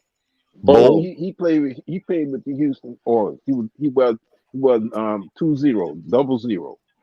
I don't remember him. Yeah, he played with Billy White Shoes Johnson. Did they play with Earl Campbell? That was Earl Campbell. You're talking about back in Da Nang, man. Earl Campbell, right? Earl Campbell. He was a battering ram. What's that, KP? Did they play with Earl Campbell? Yes. Okay. Tim Brown. How about Tim Brown? Yeah, Tim Brown was for the Raiders. Yeah, Tim Brown was good. He played a long time too. Yeah, there was a debate going on before he retired. About Jimmy Smith. Jimmy Smith, I know the 90s. Tim Brown played in the 80s? Tim Brown played like 20 years. He made his way all the way to the 2000s. Tim Brown was he played like 2 decades. Well, Tim Brown was the fastest guy in the NFL for a couple years. He was probably the second most accomplished receiver from under Jerry Rice. Jerry Rice then Tim Brown. No, but his thing, he was the Iron Man of that day. But I don't know if he was Anthony says Andre Rison. Yeah, definitely. Andre Rison. Bad Moon Rison. Yeah. That's another one that had a good career. Oh, didn't he get his bathtub burned up or something like that? His house burned down? I did it. Lisa Left. Yeah, that's who did it. Lisa Left Eye did that. He burned it down. Like, man. They had a Brent Grimes, Miko Grimes type relationship going on. Yeah, it was a fiery spicy. It was a fiery relationship. He messed things up for him. Yeah, he had to go to Tampa Bay. How about the guy, the murdering guy? What was the guy who murdered his? Hernandez. You talking about Hernandez? From Aaron Carolina. Hernandez? No, from Carolina. Sweet. Ray Caruth. Yeah, Ray Caruth. Ray I think Caruth. that was in the 90s. Yeah. That was sad. If you look at Jimmy Smith's numbers from the 90s at wide receiver, the Jackson wide receiver, he has a Hall of Fame career. He's like 5-time All-Pro. He's got like 15,000 yards, or like a plus 100 touchdowns, but he's not in the Hall of Fame. Remember Jimmy Smith? So, right. So I don't want this to be confused as saying it's the best wide receiver like my number one. He's not my number one per se as far as best I've ever seen and all that. But yeah, Sterling Sharp, good one, Raphael. Oh yeah. Shannon's brother, right? Older brother. Yeah, brother. Right. Older brother. Yes, his older look brother. at Michael K. Haywood Jablomi.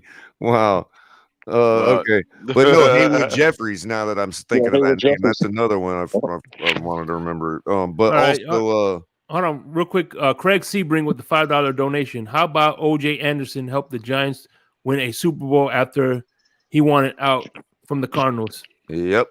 And O.J. Anderson also.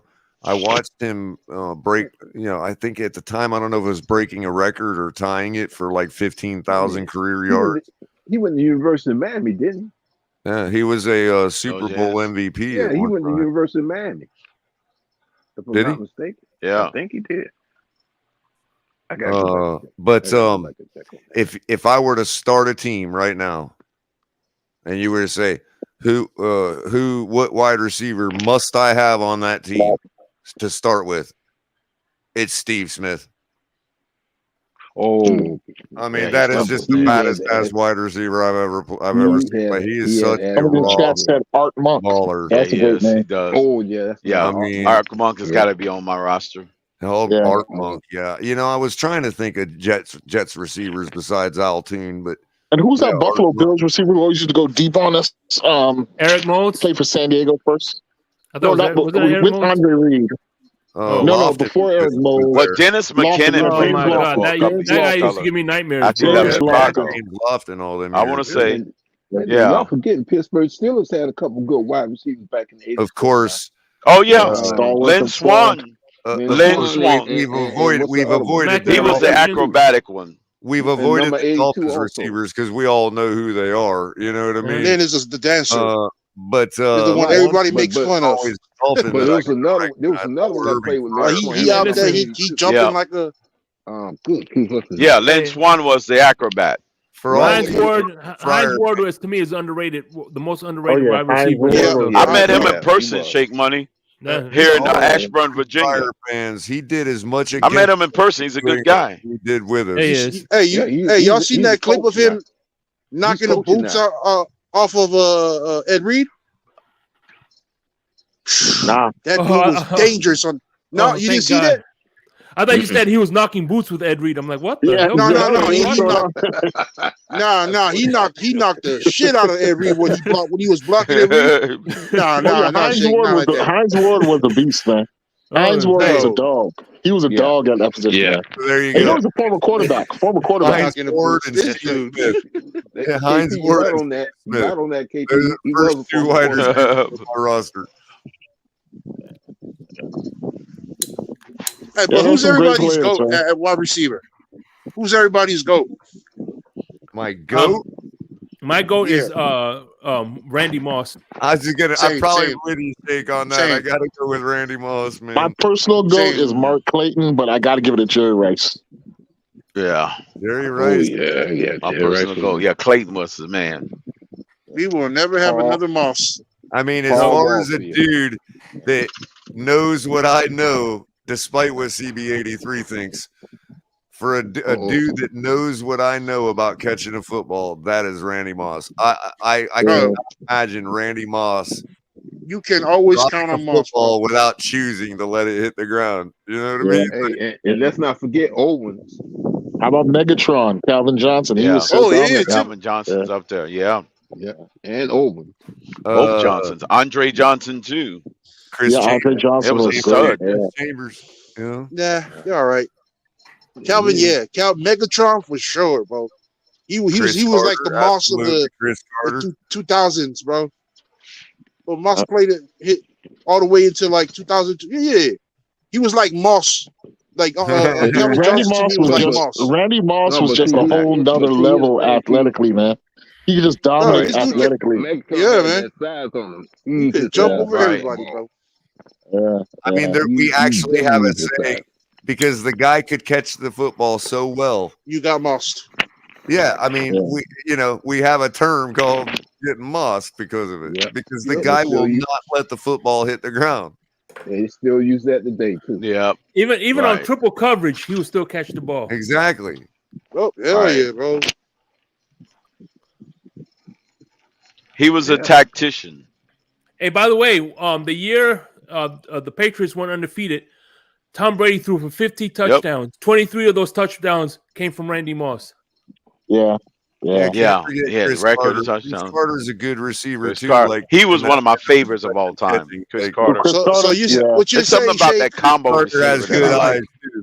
That's probably why I like Jefferson so much because of remind me of Carter. Shake, that Brady is the originator of the fuck it.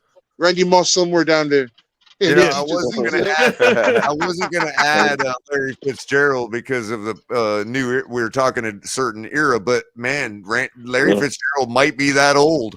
You know, he was a good wide receiver too. Now he was like he was the one that played a long time, like Tim Brown. Exactly. It was another pain in everybody's ass, man. That was a good little wide receiver too, man. By the way, whoever says this, their GOAT is Terrell Owens. I ain't mad at you. Yeah, Terrell Owens. Oh yeah. Yeah, you can't go wrong with that. I can understand that. Yeah, I can't knock that. He's definitely the most physically fit out of all the wide receivers. I tell you that much. No, he's probably better than at 40-something years old. He's probably better than some of these receivers now. And he's got monsters. Yeah, that's true. Bro. It's a guy who's built like Terrell Owens, but he had drug problems and he played for the Patriots. Good grief, he played with some other teams, but he kept getting switched from team to team because he had a drug issue. But that guy was well built. He was built even better. Are you talking about?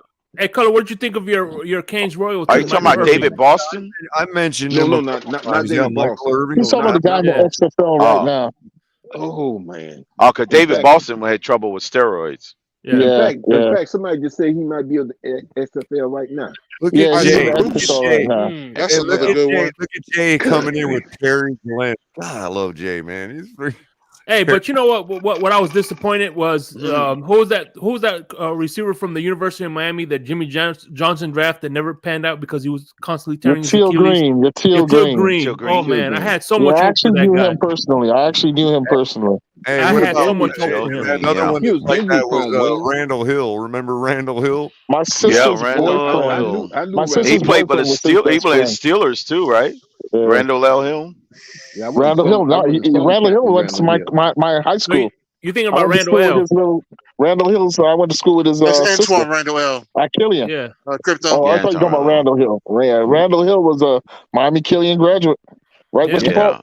Yep. Antoine Randall L. It's not even that good to sniff. Rodney Hill. Randall Hill. I heard about Rodney. Randall Hill was the Ted Ginn of his day. Hey, Randall L. did throw a touchdown in the semifinals. That's what that. Right. Yeah, he did. Yeah, he helped the Steelers win that game, but not even enough to come close to some of these great receivers. You know Lamar Miller too, then. Yeah, J.R. Irving Pryor. I mentioned him earlier. He did his Irving Pryor from New. Most of his damage was with New England. Against us as he ever did for us with the Patriots, man. Right. He was killing us as a Patriot, but what's up for us? He caught the game-winning touchdown against the Patriots on opening day, and that shootout. We beat it was like 35-20 something. We beat the Patriots. We're playing musical guest shake. Y'all remember Sean Marino? I'll be able to help you a little more, but no, Sean Marino. Y'all remember him? We had him for a little while. He ran all over the Patriots when we had him. He was there. By the way, Color. You remember Brian Blades from the Seahawks? Oh yeah, Brian Blades. Brothers. That's right, the Blades brothers. Yep. It was him and what happened? That What happened was to his good. brother? Hey, by the way, Color, I'll do the backstage. Just relax, enjoy yourself, bro. Oh, sure, man. It's just habit, really. There's like muscle memory, you know I what I got mean? you. No problem. Yeah, I wasn't sure if both blades were defensive guys. That's why I didn't No, mention. one was a receiver. One was a wide receiver. One was a wide receiver for the Seahawks. Seahawks, yeah. Defensive back. Yep. The other was Eat us defensive up back. with like him. David Craig would eat us up with him, right? Color. Yeah. David Craig. How much would, money yep. does Miami have post June? Post 2? I haven't looked into it. Yeah. Chris Collins. I didn't get the question. In fact, Chris Collinsworth. You know what, Michael K? You gotta, Wow. You do have a gift of like just poison in the well, bro. You know what I mean? Chris Collinsworth. Hey, listen. I started listening to people call games on YouTube because of people like Chris Collinsworth, man. Hey, Chris Collinsworth was a Gator, Yeah. baby. It's bad. Makes sense now. I mean, he wasn't actually a bad player per se. No, he wasn't a bad He player. was like a scrappy. He was like a scrappy wide receiver. Oh, yeah, he was like Tom good. Waddle. He was like Tom Waddle, you know, and Ricky Prohl. Tom You know? Waddle. Yep. I was A watching. lot of people don't remember the other Waddle wide receiver that was in the I was NFL. watching a game Wait, the what, weeks what, ago say that from name that again, era Crypto? on Yep. YouTube. Waddle? I saw Was Tom. another Waddle? Was he a wide Yeah. receiver? Waddle. Yeah, he was a wide receiver. Yeah. Number 87 for the Bears. He Yeah. was white. The Bears. He was I a pretty missed good out on receiver, too. Oh, He was decent. Yeah, that's right. I remember him. Yep. I remember. A him. freaking Tom, Zach, and Harbaugh used to do him. Crypto. What was that? Yeah. Well, Minnesota. Minnesota, I want to say Who did I see? I saw him in a probably game. later in his career. Yeah. I Who saw y'all him in talking a about? Trying to see game who a couple weeks ago when I was watching old games from that era on YouTube. I forget. I freaking what- want to say he played sometime in Dallas too. Who you But talking about, Crypto? Maybe it was San Waddle. Diego. Maybe I was watching the yeah. San Diego game with the Pete Stoyanovich. Yeah. Right. I think Waddle was with them in that game. Yeah. Could have been. That could have been. Yeah. Dan Orlovsky. Color. The question was, how much money does Miami have post June? Oh, $5. $4 million. You know what? We talking $1 about wide million. receiver. What about that wide receiver the Oakland Raiders have with $1 billion. $1 billion. Well, the season's going to come down to whether or not they sign a Pro Bowl What's going on, offensive brother? lineman. That's So my Wow, twin it's a down there. big What's old going rat on, that just twin? run across the street. whatever. You- Whatever. I We will got a show you shitty guys. I forgot the quarterback. wide receiver We was- better that get a played good with the offensive Oakland Raiders lineman. back in the days with the stickum on his fingers. Crypto, it was Chicago. No, this is a DC rat. Hey, Tom Waddle played for Chicago, 1989. Yeah. 1989 through 1994. And then where he went? Yeah. I know he played for the Bears. I'm talking about who he played after that. I know he played for the Bears. Nobody. His whole career was all Bears. You guys, Oh, you guys, okay. You guys, Yeah, I used to okay. work for. I used But to yeah, I work know he for was with a, the Bears because it was Harbaugh and Tom Zach was throwing to him.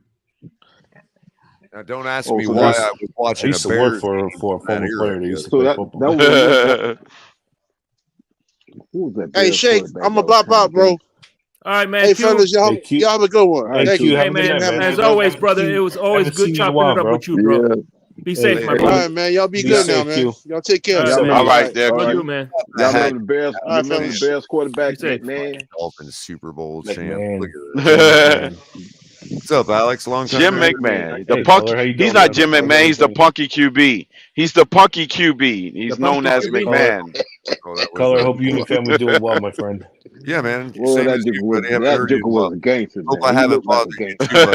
Yeah. The He Jackson looked talk. like a gangster for real. Don't ask me why I remembered that whole stupid Color, Super Bowl shuffle Color, song. you know how I am, bro. We are. You know, I'm never gonna go. I never will go off on you for any. How's your sake, family, man. buddy? Everybody get through their health issues?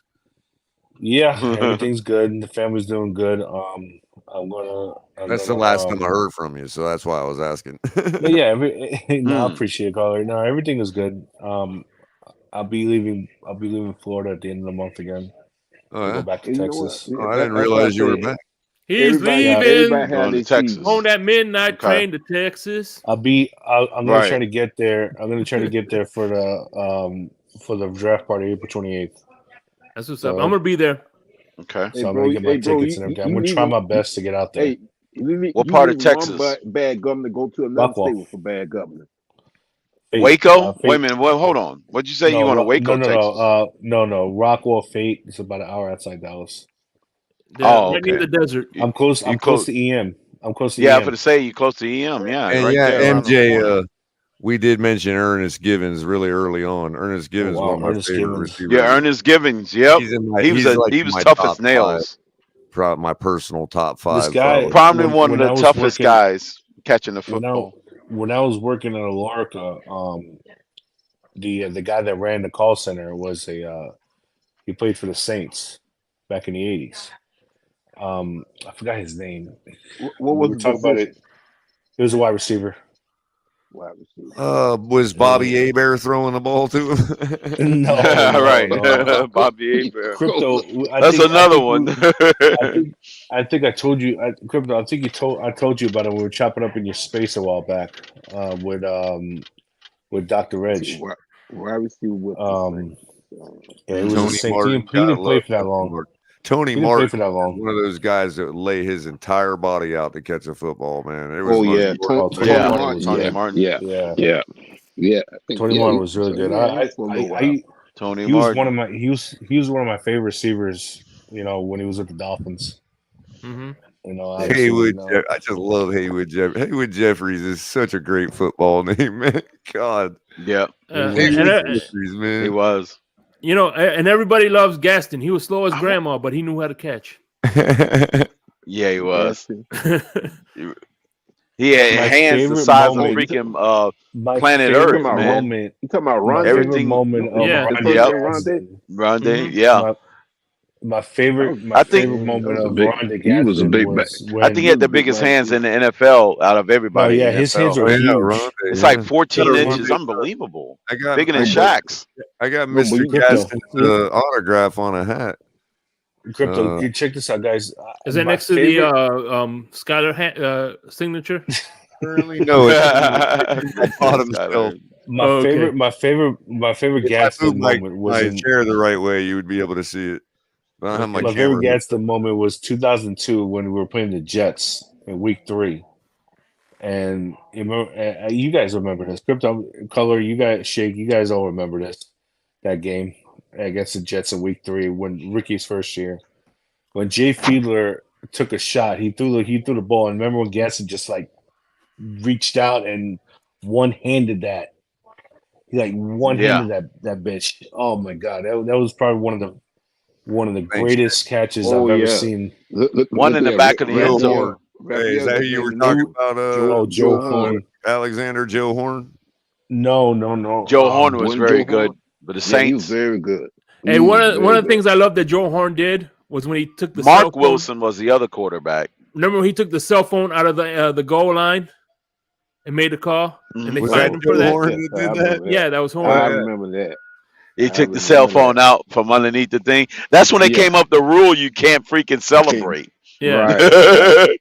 They started it then. That was the play that did it. Because you had freaking cell phone. players, And then you gotta love. I'm sorry, Mr. Park. You gotta love Terrell Owens with the whole popcorn pouring on his face mask. You know what I mean?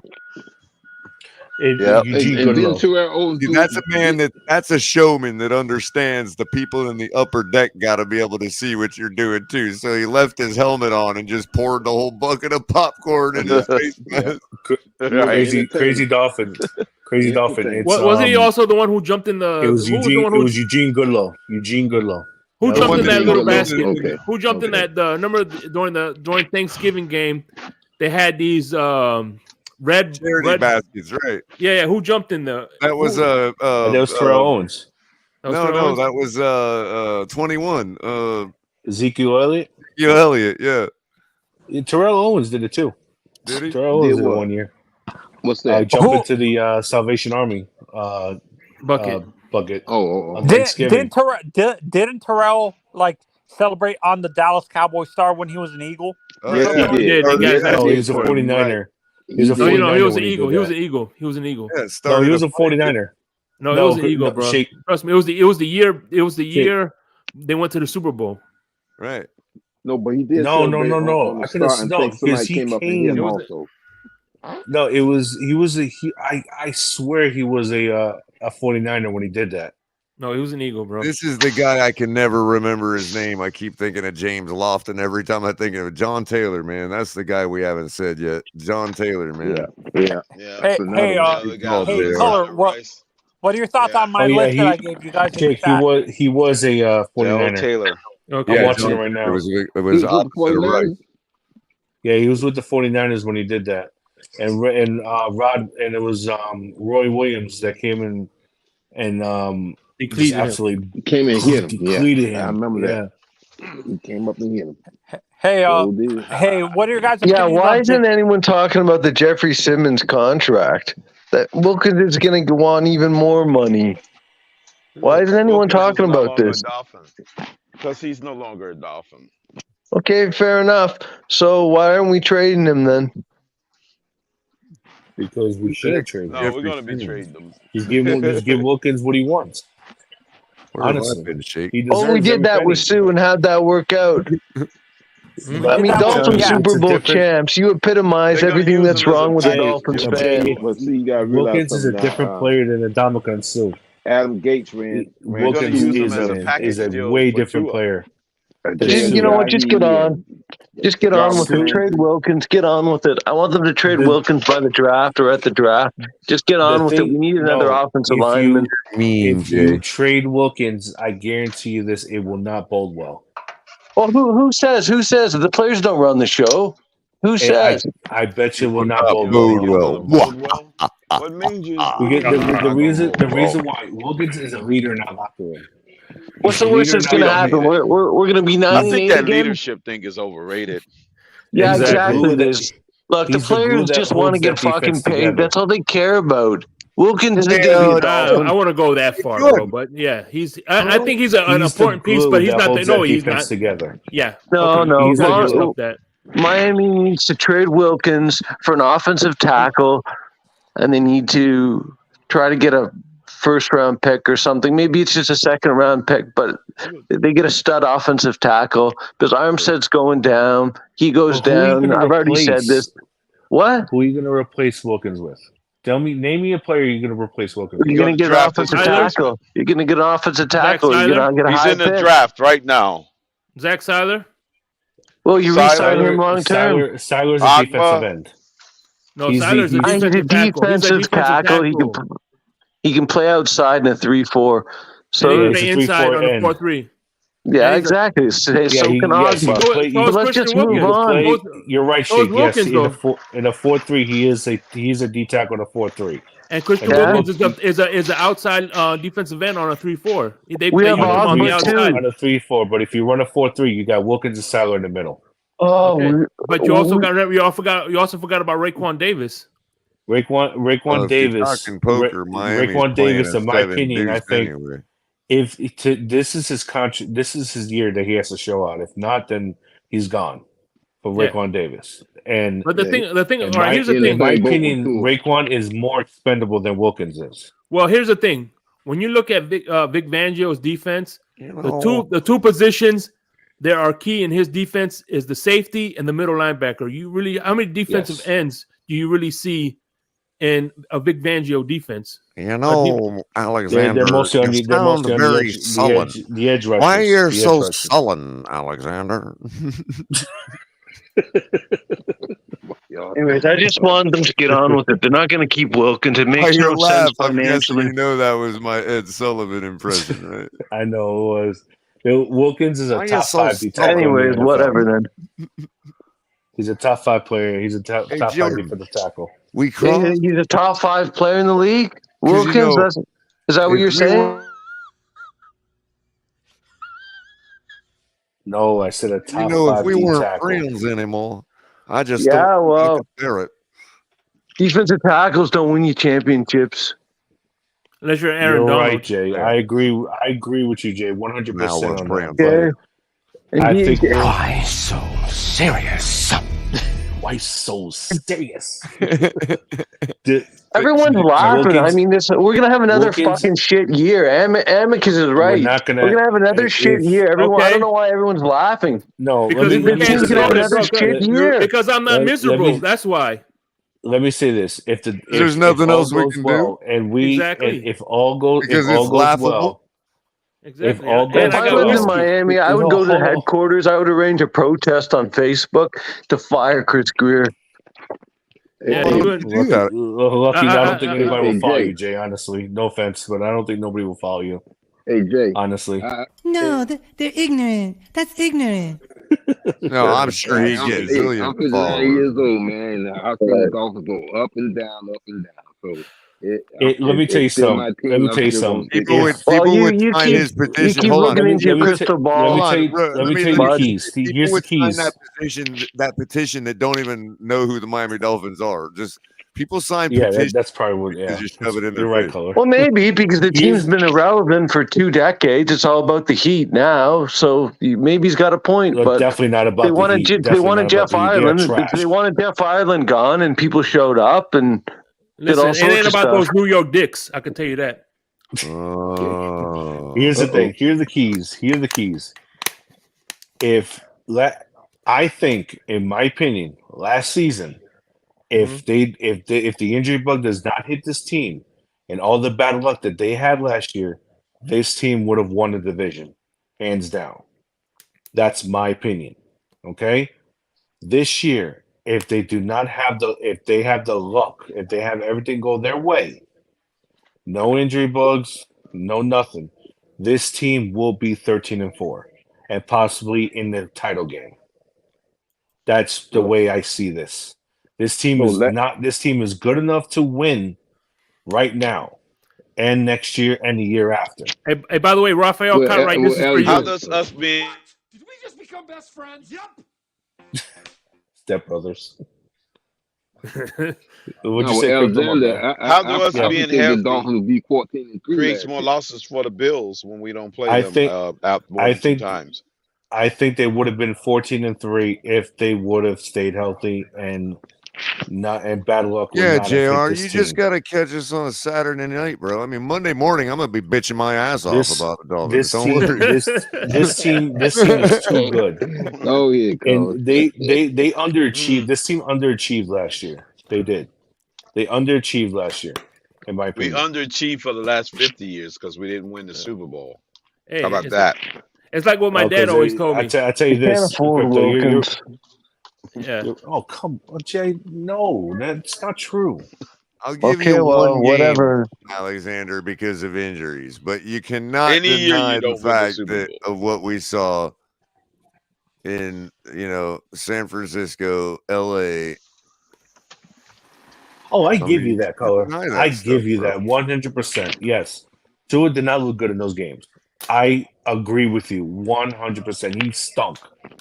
Okay, he was not good at all in that San Francisco game and that LA game. And you know what? At the end of the day, those games were a lot closer than what this actual score was. I think everyone should read Tony B's comment because the Bills were injured all year and they still were 4 games ahead of us. Injuries are a part of the game. But Jay, you're also forgetting that McDermott is a veteran. How does that equate to extra Bills losses when we don't control? Because McDermott is a veteran head coach. McDermott is a veteran head coach with a veteran coaching staff on that. But see, staff. Alexander, do you see better coaching staff? They fired their defensive coordinator. I don't disagree. I don't disagree with what Alexander's saying. Yeah, Ken Dorsey wasn't a veteran offensive coordinator. Sorry. There you go. Touche. That's another good point. But the difference is he was with the team for a while. I do not disagree with what Alexander just said. If the premise is we're not in a 2-year Super Bowl window. See, you can't say we're in a win now mode and hire a fresh, brand new head coach with no experience. I just want to make because that's the easy out. I'm not miserable at all. I just want a fucking winner, bud. So Alexander, as I said, I agree with what you're saying. Another year, That's McDaniel would fair. be better. Next year, he'll be better. Year after that, he'll be better. But that is the exact opposite of we're in a 2-year win now mode. I think it makes more sense. Color, you with me? It makes more sense to trade Wilkins, re-sign Sealer long term, and use that money and use that pick to draft an offensive lineman and hope the You know Greer. what I'm all about, Jay, because the Well, fact I is, want that too. I want Lamar too, but you know right, what? right. But here's the thing, Jay. None of that matters because whatever deficiencies we saw from our head coach last year would have been made up by a 30-yard run from our quarterback. I know you're preaching to the choir, and we don't need to upgrade the offensive line if we get Lamar because he'll just run. I know. I understand the fascination with. I understand everybody's fascination with a dual quarterback, but the problem is that a dual quarterback is more likely to get hurt than a pocket passer. Tell that to Mahomes. Because the thing is another thing is tell that to Josh Allen. Alexander, do you think Tyreek Hill? Hold on, Alexander. Do you think Tyreek Hill and Jalen Waddle are going to allow Lamar to diminish their numbers by running on every play?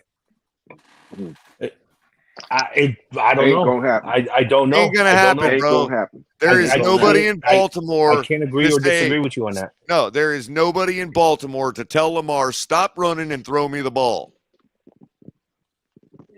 But what's also crazy is that a lot of people shit on Greg Roman when Greg Roman was the one that turned Lamar into an MVP. You know that's another thing. Turned Lamar into an MVP. And another thing, Greg Roman had a lot to do with it. Another thing too is Alexander. I'm gonna bring up one play, and that's all I got to do.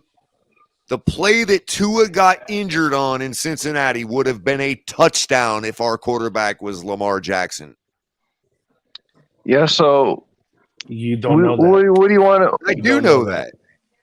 Go look at the play and look at the amount of grass that is in front of Tua when he gets slumped. Does Baltimore need a defensive tackle? Lamar Jackson wouldn't eat up every bit of that grass. They can use one. Yeah, sure they can. Yeah, they have. You can never have too many defensive tackles in a passing league.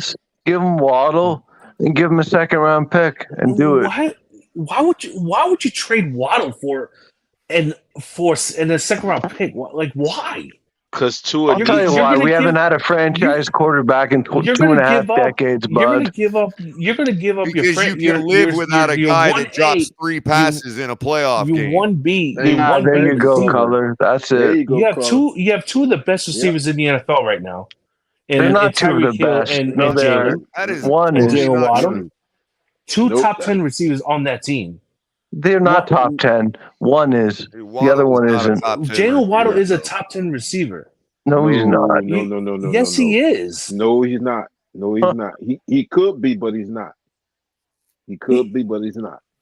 Jalen Waddle is a top 10 receiver, and he's better than Jamar Chase. Okay? Okay, well, you're just discrediting yourself more. He's not better than Jamar Chase. He could be better than Jamar Chase. He could be better, but he's not. If you flip flop Jamar Chase and Jalen Waddle, their numbers will be so identical. If you flip flop both of them, we'd beat Buffalo. We would have went to the second round in the playoffs. Are we really going to do this? Are we really okay? So that's receptions. What do you want to do it by, Alexander? Catch percentage? Is that fair? You know. I agree. I agree that I'll let you lay out. Do you want to do it by total yardage? Receptions, catch percentage, yards per reception. What do you want to do it by? You tell me. Touchdowns, first downs. I can itemize it by however you want.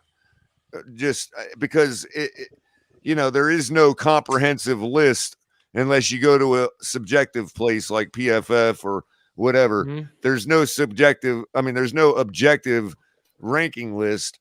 So I usually go by something like catch percentage or touchdowns, because touchdowns are like how impactful you are on a win-loss. You see what I'm saying? Drop percentage, stuff like that. I'll usually flip through those filters, and generally they'll land around the same spots, you know what I mean, in the ranking. So Your choice. Understood. What do you want to go by just for the sake of this conversation? Catch percentage? Catch percentage. I think Jamar Chase is going to beat Jalen Waddle on that because catch percentage is rough because you got a bunch of running backs in the front in the way that only got one pass thrown to them. You know what I mean? Maybe go by yardage. And okay, yardage. Fair enough. Then you are correct. The Patriots are trying to get Lamar. Jalen Waddle is 7th last year in yardage. Tyreek Hill is 2nd. So you're correct if you go by yardage. Let's go by touchdowns. Jalen Waddle is 12th in touchdowns with 8, tied with 4 other receivers. First downs, that's a good one. That's a highly impactful number on games. He's 9th. Yards per target, Jalen Waddle's 1st. Yards per game, Jalen Waddle's 9th. Now, keep in mind, these things are circumstantial. You know what I mean? I could throw every single ball to one guy, and he could be the crappiest receiver in the league and have the highest yards per target. You see what I'm saying? Yeah. I mean, it is what it is. I hear what you're saying. Fumbles. Here's another impactful number. I don't know why they have receiving fumbles with quarterbacks. Jay Waddle did fumble a couple. Did fumble more. Jay Waddle did fumble more, I think. Let's see who the first wide receiver is on. I don't know why it's a receiving list. I don't know why they have quarterbacks on it for fumbles, but. Color, when you see Simmons get that contract, are you not thinking about Wilkins? Because Wilkins is better than Simmons. You're gonna have a lot of stuff, man. Yeah, that is a false fact. Hold on, Juju. No, I'm sorry. Kiki Kute is the first wide receiver on the list. No, I'm sorry. I was a big fan of Kiki Kute. First notable wide receiver would be Juju Smith-Schuster with 3. Okay. And Jalen Waddle had 1. I had Minnesota game. Yeah, I like Tony B's comment. He made another great comment. Read what he said. Hey, Jay, real quick, man. Read it. On what you're saying, Jay. Fucking right. Number 1 Justin per Tim Day. That actually made it into a stat line. I didn't read the comment because my phone's on the charger. I'm talking to you guys on my AirPods. So. What do you say? What did he say again, Crypto? He said he made it into the stat line of. He said Tua was number one in concussions per attempt.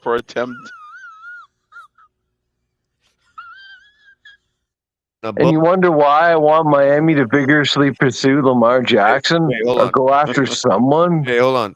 If you're talking about wide receivers with a high volume of targets and receptions, Juju Smith-Schuster is number 1 with 77.2% catch rate. Because Mahomes is number 1 receiver. He did well leaving Pittsburgh. Cooper Kupp would be 3rd or 2nd with a guy that has a large enough sample size at 76.5. Devin Duvernay. Oh, look at that. Lamar Jackson's wide receiver, 75.5% catch rate. Oh, what do you know? Keenan Allen, 74.2.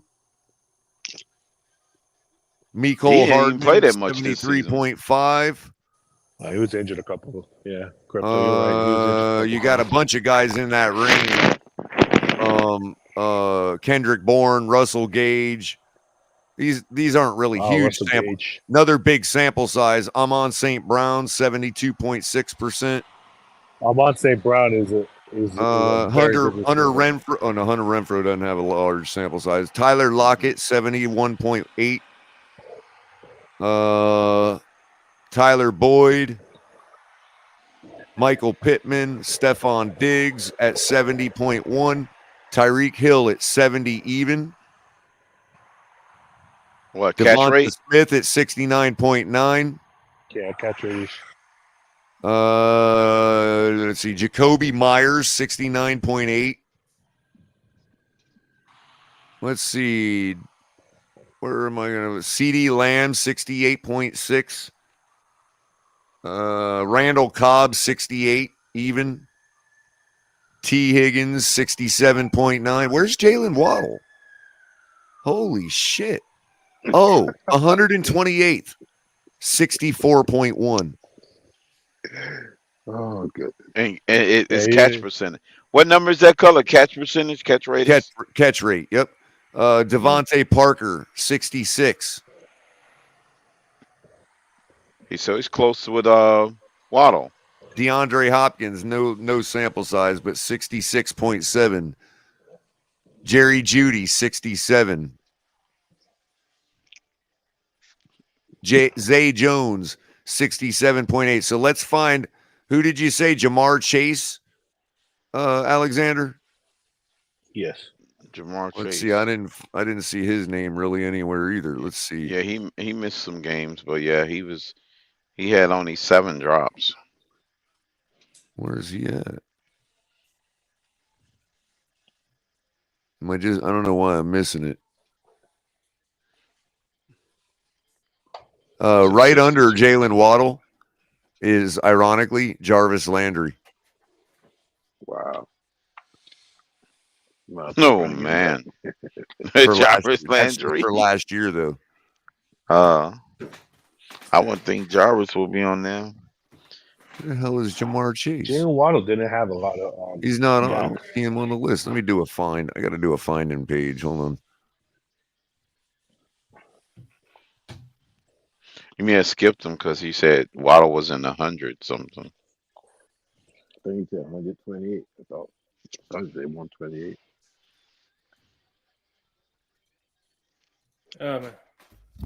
So you off tomorrow, Crypto? Yeah. There he is. Jamar Chase, 64.9. Slightly higher than Jalen Waddle's 64.1. It's not really that far of a difference. Yeah, it's like point something off. Drop you a few slots. Mike Gesicki, 61.5. I still think that, Christmas. Did you know? Hey, Alex, did you know? What's up, Crypto? Did you know that Tua's completion percentage was greater under Flores than it was this year? Tua had a better completion percentage. By far. I did know that. I did notice that.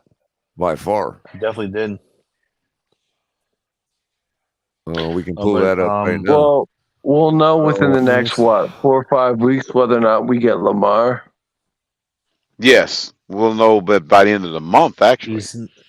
I hate to bust your Tua bubble, finished 19th. Probably the end of the month, guys. Tua finished. Well, you don't 19th. know that. You may think that, but you don't know that. No one knows that. Okay. Tua finished 19th with 64.8 completion rate.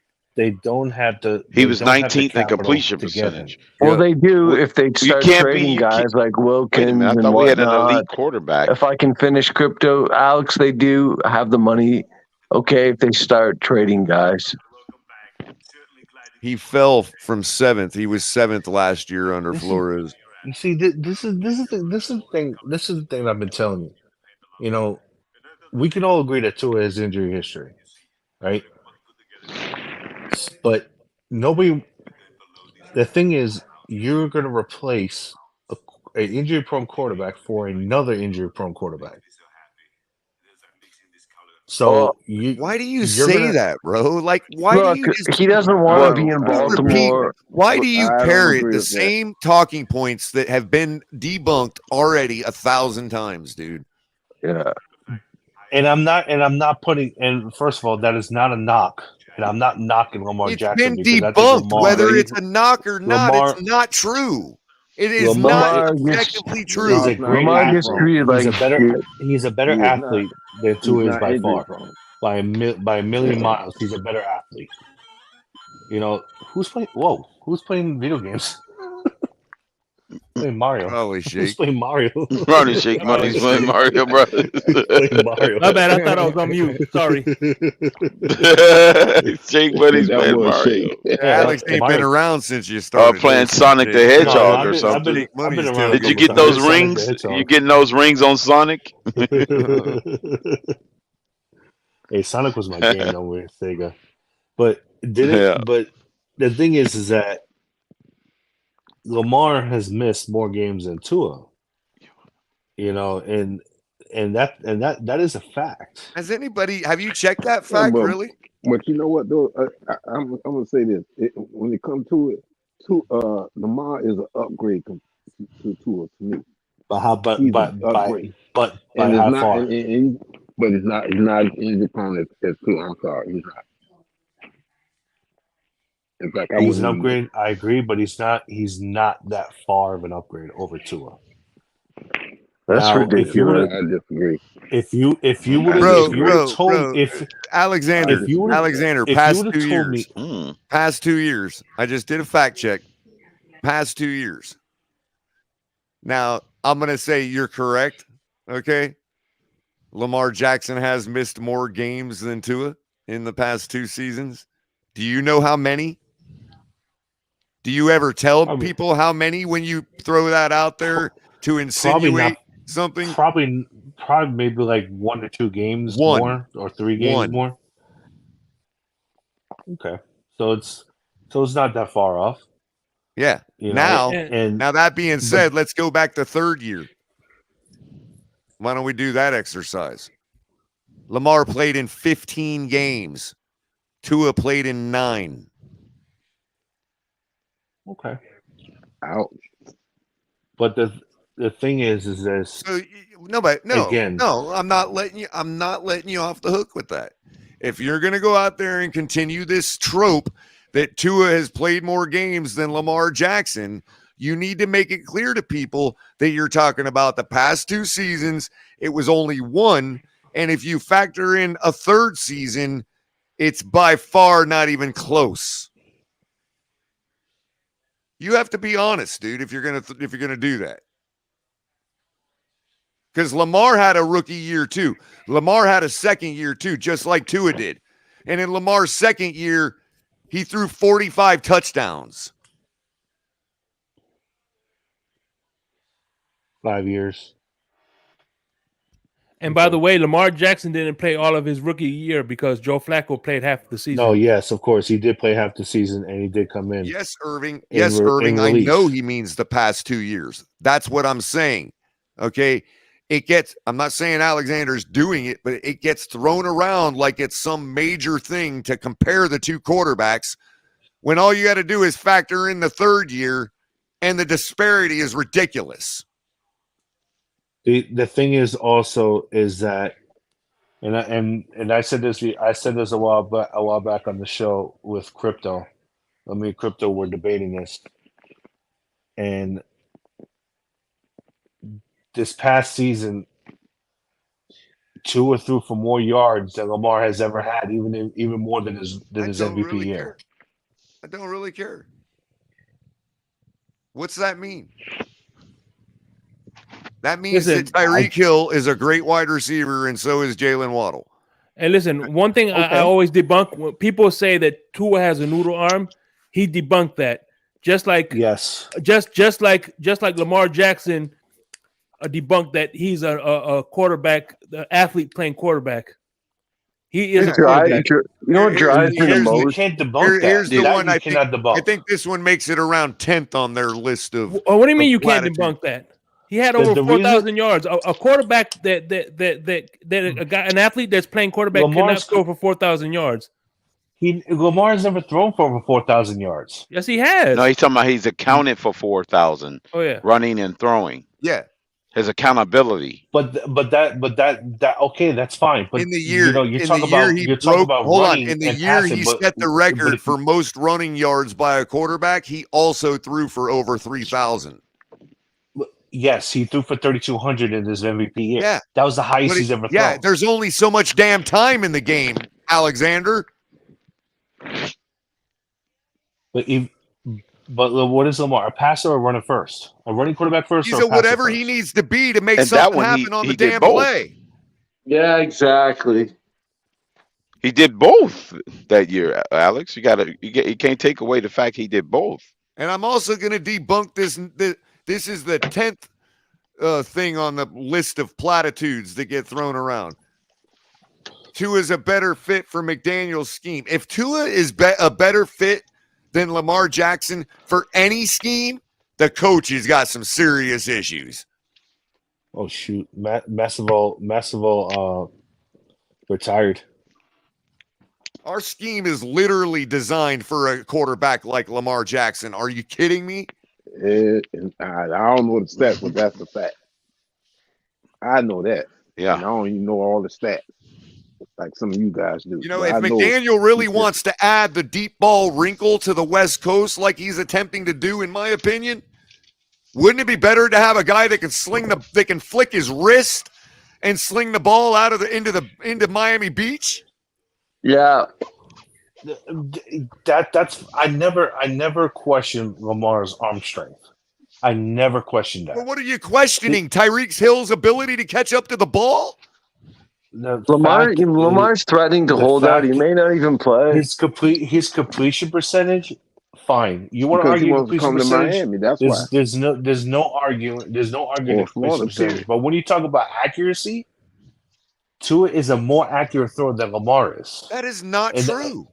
That is just simply not true. That's not true. Yeah, I agree. Well, I mean, I've never seen Lamar. Did you watch the game against that? Or I understand that you only remember the fourth quarter and his 6 touchdowns, but did you really watch the whole game, Alexander? Yes, he was terrible up until that fourth quarter. Do you think that up until late in the third quarter? Actually, do you think that the rest of the athletes on the field had nothing to do with Xavier Howard getting burned on a crossing route that was put right on the money?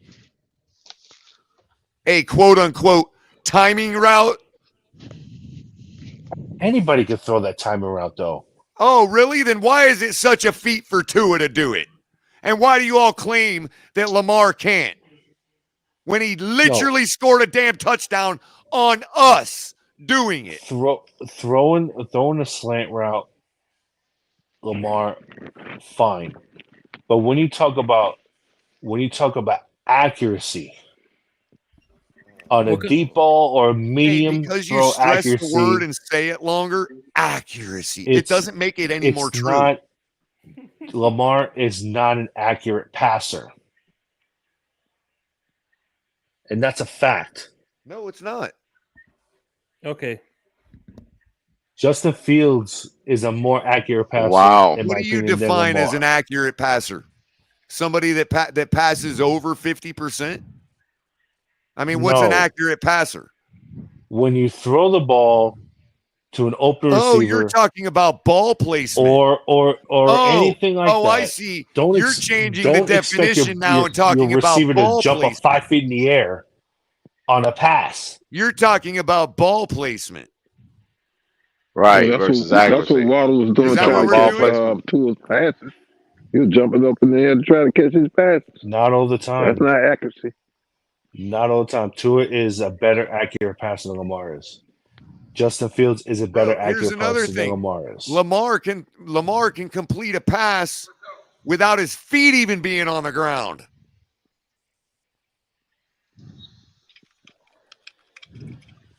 Okay. We sit here and praise Patrick Mahomes for all these amazing passes he throws off kilter, but we imagine Lamar doesn't do it. Yeah, that's because Mahomes is definitely a generational quarterback. Whatever, he's man. Sick. He's sick. Lamar's just a sick. Yeah, I know. Alex, he's just sick. Alex, what do you get this thing that? Hey, go right there, Shake Money. 2 hours, 30 minutes, and 40 seconds. Clip it. Alexander said Lamar Jackson is sick. That's a good one. Sorry, it's the internet, Alex. I gotta be egregious. You gotta clip it. I ain't the first person that ever You clipped do it. out of Just clip context. it. Just clip it. You guys are Lamar, awesome. You guys don't are worry. awesome. I love Lamar will be I a love Dolphin by May 1st. Well, hey, by the You heard way, it here Lamar, first. color. That's Cinco another de thing Mayo by May another thing I'm 5th. learning. I've been playing around in StreamYard, learning how to cut little clips out. So yeah, I'm learning how to do that. It's a pain in the ass, but I'm learning. Yeah. Listen, and here's to make a long story short. At the end of the day, okay, whoever's quarterback in Alcorn Orange, cheer my ass off for them, and I will want them to succeed. Me too. Yeah, me too. At the end of the day, we can all agree on but that. I don't need to say Lamar Jackson's trash to do that if Tua is the guy. I don't think Lamar is a bad quarterback or anything like that. I just don't believe in him as a passer. That's all.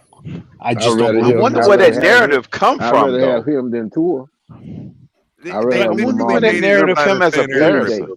Listen, he threw 5 touchdowns on us. That narrative is just as fake as Tua having a noodle arm. You would have thrown 5 touchdowns on exactly, that Shake defense. Money. Come on now. Crypto, we could shut down the narrative right now if people weren't such assholes about violating our right for fair use. I could show you the freaking videos. We could end this right now. Take care, guys. I got to roll. Yeah, that's All true. right, Jay. Take care. All right, Jordan. Take care, man. Take care, have a good one, Jay. Take care, Jay. Yeah, the fair rights thing, I tell you. There's plenty of plays him being quite an elite passer. Flashes. I still think at the end of the day that Lamar will be under center in Baltimore. I still think there's a lot of people that think that. I don't think okay, so. that's fair enough. Until it actually happens, I am going to advocate for Lamar Jackson to be a Miami Dolphin. Is this the first time you're saying this, color? No. I've said it on every one of my shows. I've heard Color say it on and I am unapologetically doing it. I have nothing to apologize for. I'm just playing with him. I did a stream today. Right. He said it on my stream today on Larry K's channel. So it's called hoping for. It's called wanting an upgrade. Let me just say this: it's at the end of the day, nobody's going to destroy anybody's take for wanting Lamar. I get it. I totally do. I totally get it. And everybody wants an upgrade at quarterback. No, but it's not just that. You do. See, I think you know how to take the reservation. You just don't know how to hold the reservation. And that's really the important part. The reservation. The holding. Here's the other thing. Lamar wants to come to Miami. It's not just him getting out of Baltimore. He wants to come back to Miami. Hey, do you want any insurance on this car? Yeah, I'm gonna wreck the hell out of it. He wants to come back to yes. Miami. I don't know if Richard McLean is asking as a rhetorical question or if he really wants to know, but Lamar did win a Heisman Trophy in college unanimously, and guess who was in the class in the running for it? Deshaun Watson. Yeah, was Watson. He was unanimously voted over Deshaun Watson for the Heisman Trophy. Out of Louisville. So he won the Heisman at college, MVP shortly thereafter. I would just say he's got a pretty good trajectory. When the man says he wants to win a Super Bowl and that's his plans, I'd rather be the team that he wants to do that with. Same here. Hey, I haven't seen this dude in a minute. What's going on, Irvin? God forbid if he does win the Super Bowl. He's not in Miami. I ain't seen him in a while. Irvin, what up, boy? He's more comfortable with you, Shake. What up, my boy? What I mean? He's like, oh, Shake's running stuff now. I can chop it up. Now, here's the question. If Lamar wins the Super Bowl in Baltimore next year, does Greer get fired? There's Ali. I was wondering where the hell you went. Sorry, man. I'm having technical difficulties. Me and Color are going to have a long talk about my audio system and figure out what the hell's going on right now. So I'm having to talk on my phone. So I want to bring something to light. And I've listened to the conversation, and Alex, I've listened to not streams, but spaces and on Twitter. I've listened to Discord chats and in all these different social medias of what people have to say about Lamar and everything. And the people that say that he's not an accurate passer, and I wanted to talk about this when you stated that. So I'm not trying to rehash anything. I just want to get my point across. The problem is that when people talk about Lamar in that way, the problem is they're only looking at him as a Michael Vick, and that was Michael Vick's biggest issue was his passing. I think at this point Lamar is already ahead of Michael Vick regarding his passing based on the time played versus what Michael Vick did. So I think people need to stop the narrative of the fact that Lamar is not an accurate passer when it's not true whatsoever. The guy won a Heisman for a reason, and he didn't just win it for running, just so you know.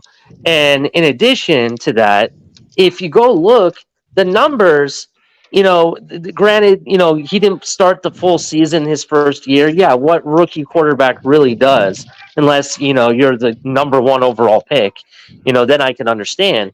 But the reality is that and he was still 6-1. Oh wait, Ali, he was still 6-1 in the 7 games that he did play in his first. He's still 6-1. Yes, he still was 6-1. All right. The reality is that Lamar has shown that he can play above average all the time when he is playing. When he doesn't play above average, that is the symptom of the fact that look who is around him. He's been doing it consistently with nobody. Where we've had to overpay. Granted, Tyreek Hill, in my opinion, is pretty much one of either the best or second best wide receiver in this league, right?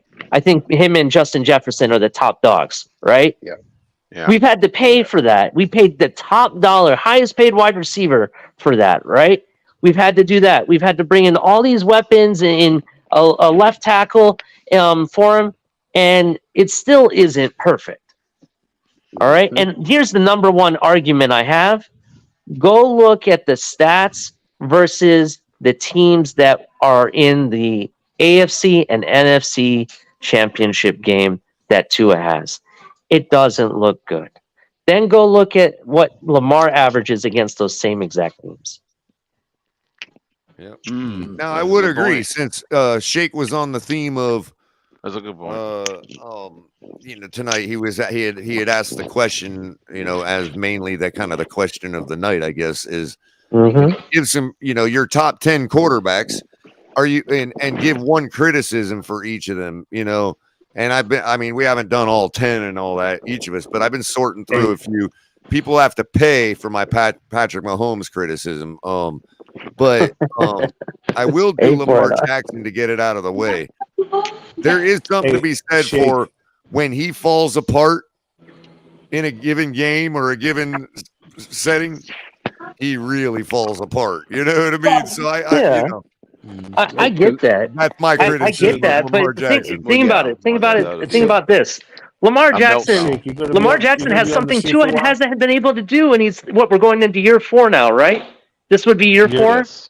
Right, we're going into year 4, and Lamar Jackson is 2-1 in the freaking in the playoffs. Actually, I believe he's not 2-1. What am I saying? He's 1-1. He's actually won a playoff game. That's something that Tua's never done. Ali, look at this. Can you answer? Because I'm going to lose my I can't see it right now because I'm on the phone, bro. So I'm going to read it for you. No. Okay. No. Sackman says nobody. WTF, LMAO, Hollywood Brown, Andrews, Duvernay, Dobbins, Bateman. Lamar hasn't had any weapons. Are you serious? But you see, that's really what none of them doing? Matches what these are all wide receivers. We have. Is Rashad Bateman a top 10 wide receiver? Yes or no? No. Is Duvernay a top 10 wide receiver? No. Is Hollywood Brown really a top 10 wide receiver at this point? No. Not at all. Not at all. Close. So, But and Andrews, Waddle he might be the only one top lapse 10 over them by himself. tight end that he has. Okay, I'll give him that. But So what that who was, else did he have to Ali, bring in? right, Ali. So what that was to me I'm not going was to let that get away with that. No, because a that's smattering of wide BS when it receiver comes to that. threes and a tight end one. That's all he's ever had. Well, in his own leg. But I don't get. But you see, here's the thing. I've been attacked numerous times by saying, "Isn't the quarterback supposed to elevate the receivers?" I've been people have gone after me because and with that narrative that quarterback is supposed to elevate the receivers.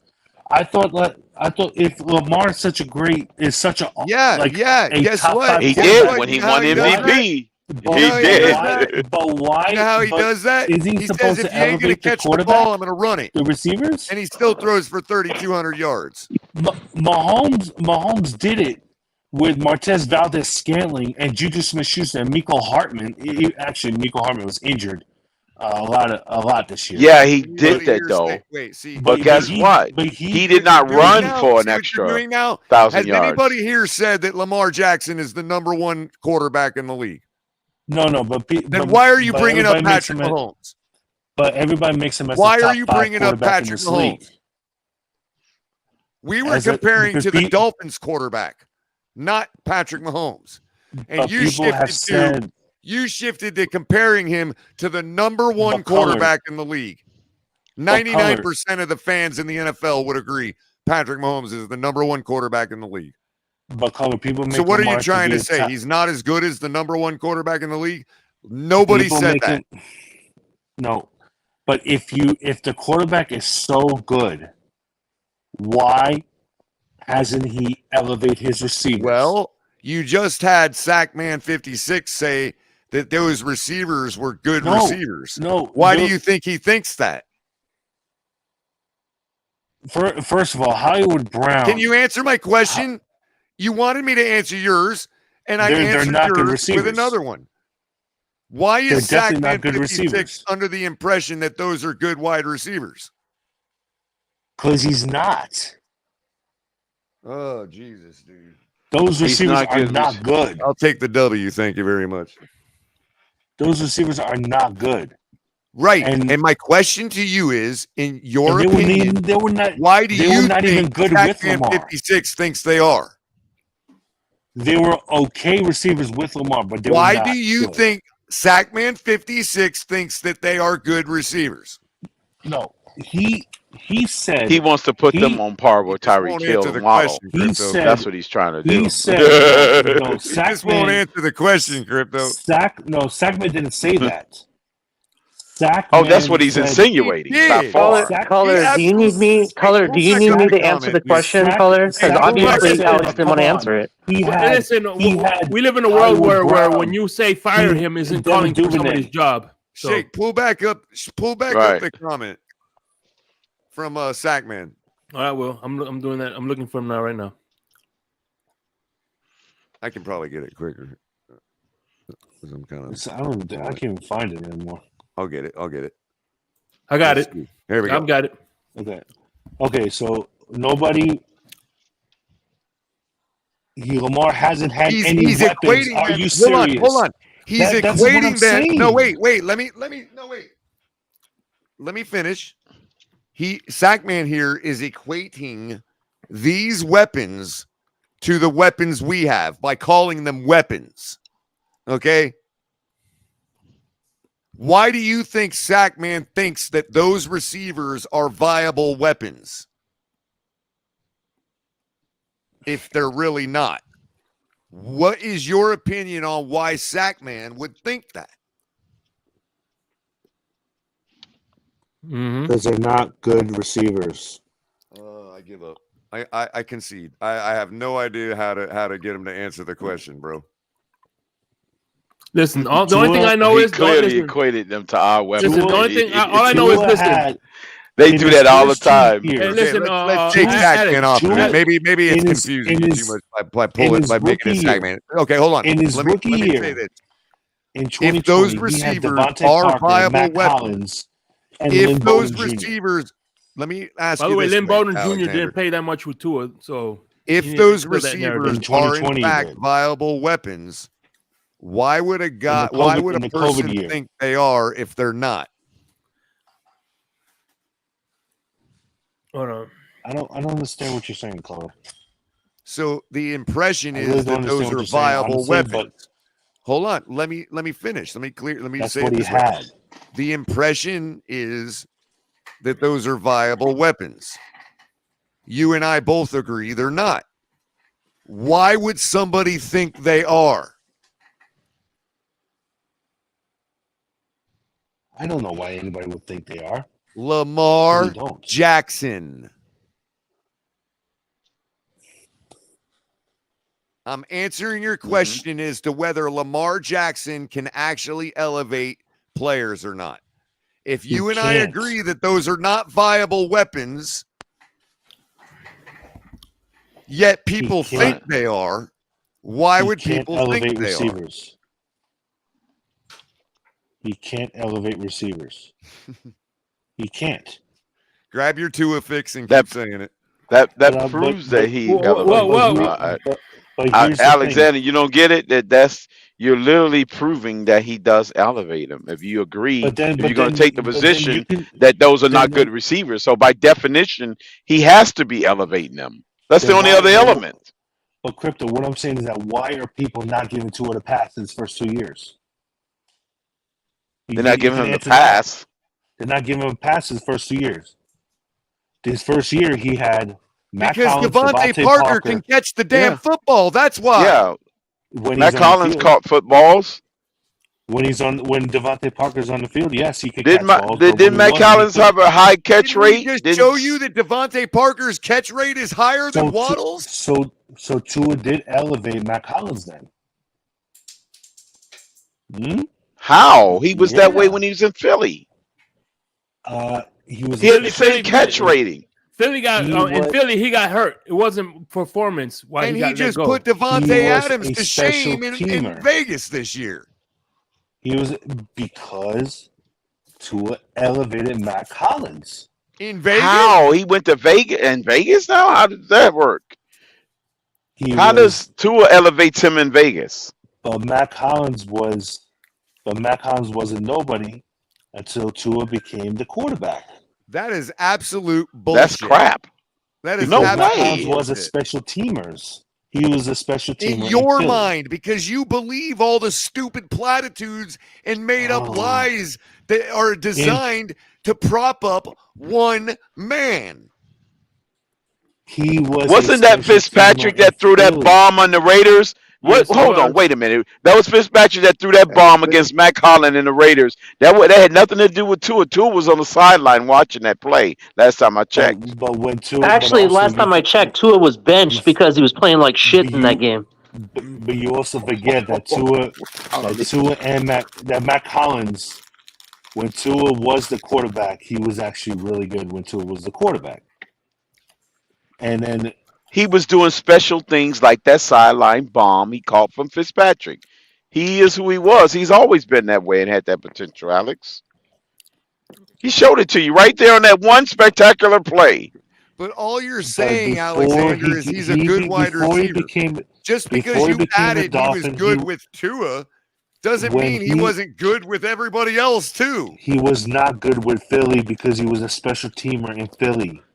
No, he was good catching passes from our other quarterback is what I'm pointing out to. He was constantly injured. That's why he was constantly injured in Philly. That's why he got cut. It wasn't performance based, bro.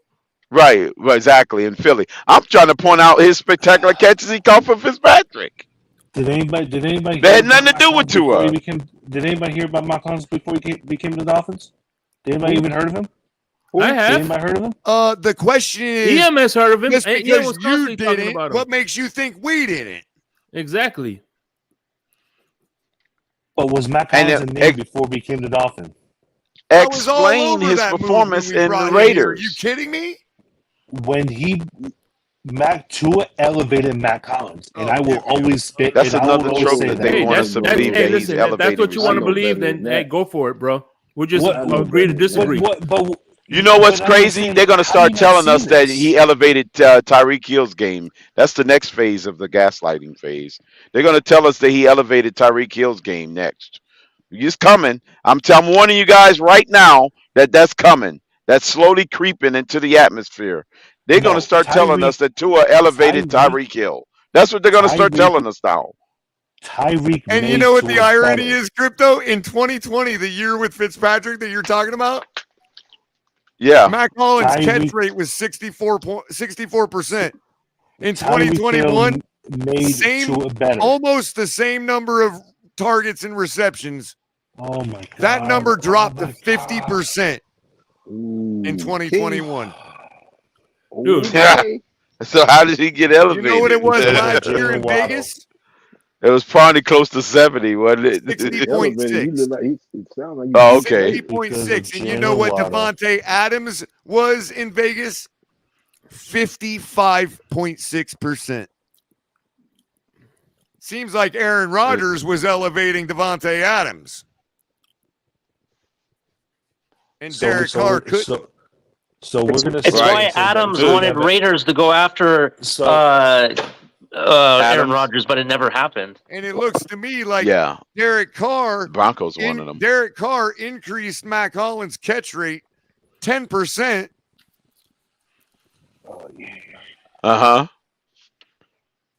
What he was last year, Color. He was higher than Adams, right? Wait a minute, hold on. You said he was higher than Adams, or was he higher in Green Bay? Well, this year that just passed, he was higher than Devontae Adams, by 5%. Oh, this year by 5, okay. And in 2021 with Tua, he was at 50%. And in 2020, he was at 64%. Who elevated who? And by the way, roughly the same number, same sample size, Alexander, in his rookie year with Philadelphia, 72.7% catch rate. Stop with the that Tua made Mac Hollins bullshit. Just stop it right now, bro. Yeah, I wonder where that comes from. Listen, I've heard it before, but man, if that's what Hollins is a good player. Go for it, bro. Yeah, I agree with that. We'll just have to agree to disagree. Yep. Man was a good special team player, and I got no love lost for you, Alex. You know what I'm saying? All right, I just wanted him to have the information before he continued with that opinion, Shake. I get it.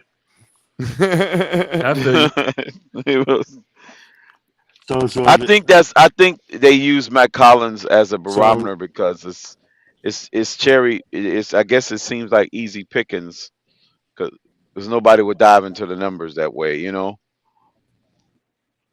So, because of Lamar Jackson could be scapegoated to say he's not elevating people around him.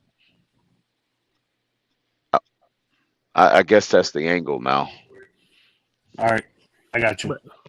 All right, I'm gonna get off, guys. I'm gonna. All right, Alex, you be safe, my brother. Shake, take care. Have a good night. Ali, have a good night. Safe trip to Texas, man. Yeah. Oh no, I'm not going. Have a safe trip.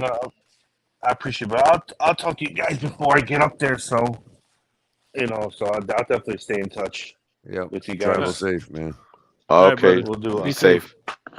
All right, man. Later, guys. All right, man. Yep. Maybe he'll travel through a portal on the way there. Am I wrong to say? I got a question, you guys. Am I wrong to say that? It just makes me sick that everybody tries to hate on Lamar as being not an accurate quarterback at all, that his passing sucks.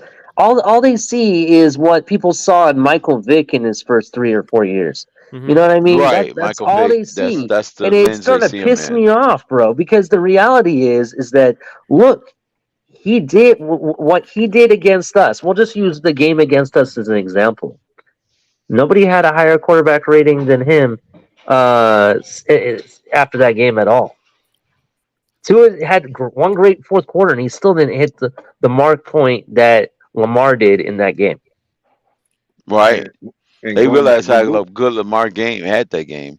Lamar actually put on a showing that I don't think people realize what he did. They need to go back and watch that game. All right? Because in reality of it, he actually made those wide receivers that are arguably not top 10 talent look like top 5 talent. Yeah, true that. And Lamar did that. And a testament to his quarterback ability, we did good against them the year prior with that other thing. He said he was daring us this time to try the same thing, and we were trying it, and he beat us like a drum. Tua did So that not proved that beat he Lamar. did that. I'm so tired of that too. So first of all, Tua beating Lamar has nothing to do whether he's accurate or not. I don't know why that even has anything to do with it. But Tua didn't beat Lamar. Tua beat the Baltimore Ravens defense. Yeah, they beat who's the coordinator now? What they got? That new guy. That's who he beat.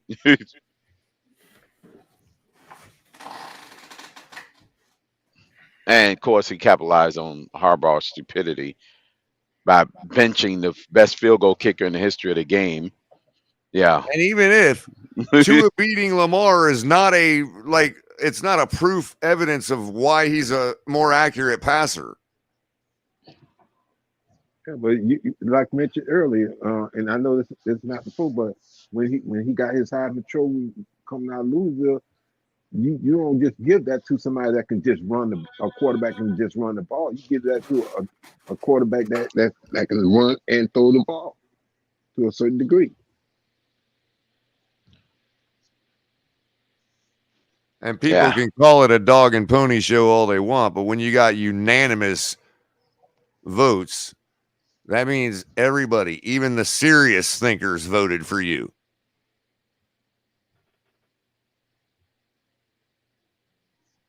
You talking about his MVP color? Yeah, no, it's Heisman. And the Heisman was unanimous. Look, if he has to hold the L for the Ravens, how about you give him the 45 W's he's got with him too? Yeah, they conveniently forget about that part of the equation. Oh my God, man! That's not perfect algebra for them, color. I really wish somebody would do that. I don't have my color calculator available right now. I wish somebody would do this winning percentage between 45 and 16 and 23 and 13. I'd really like to see it. It's a pretty big disparity you're talking about. You're talking about a 3-to-1 win and loss ratio versus a 2-to-1. Right. That's a big difference. Hey, by the way, as we're running on the 3-hour mark, I just want to do a quick rundown, which I need practice on that. So while you're here, you could help me out if I'm missing anything. All right. We have Fanatics officially licensed gear from the NFL. We'll get you anything that's sports related. Get it here at Fanatics, and don't forget to use the code the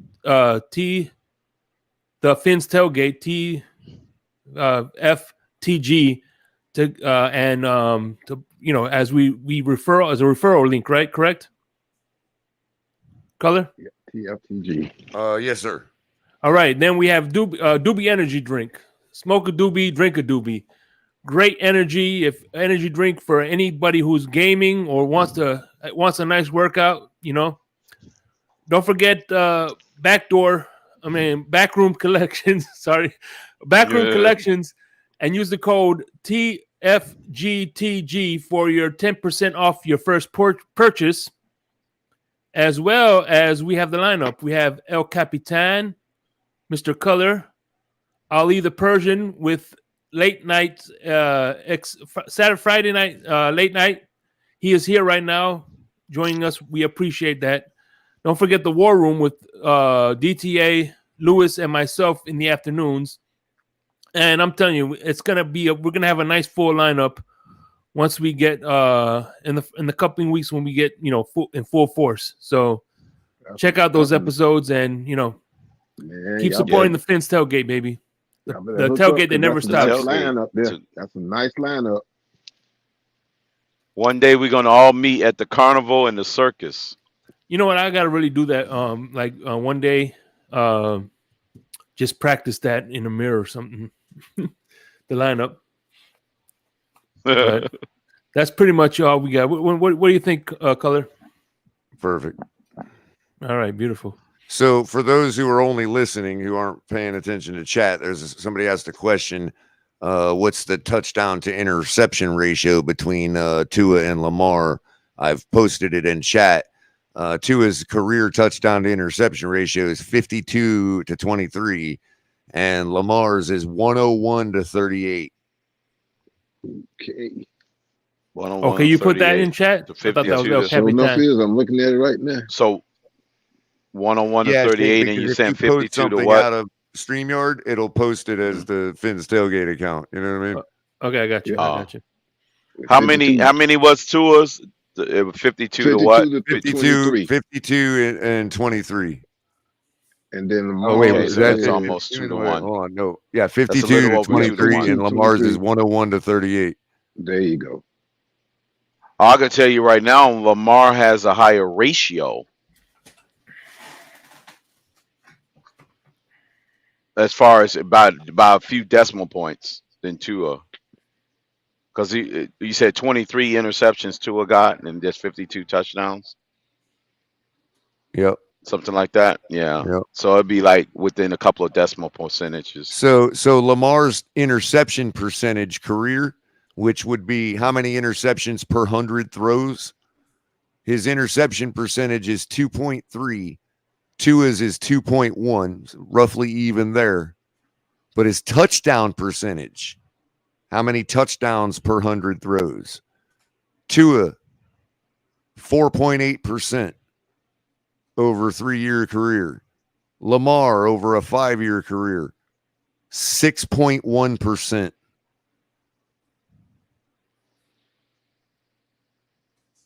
Per 100 throws. That's 6.1%. That's the gauge of each throw. 6.1 touchdowns per 100 throws. Per 100 throws, yeah. Compared to Tua's 4.8. You're just winning more ball games with the guy. I don't care. That's what it translates to.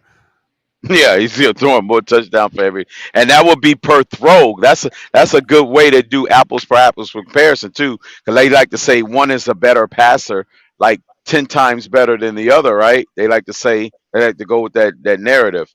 He's just a better passer. Well, let's go for every 100 balls that's thrown. Who's likely to get in the end zone?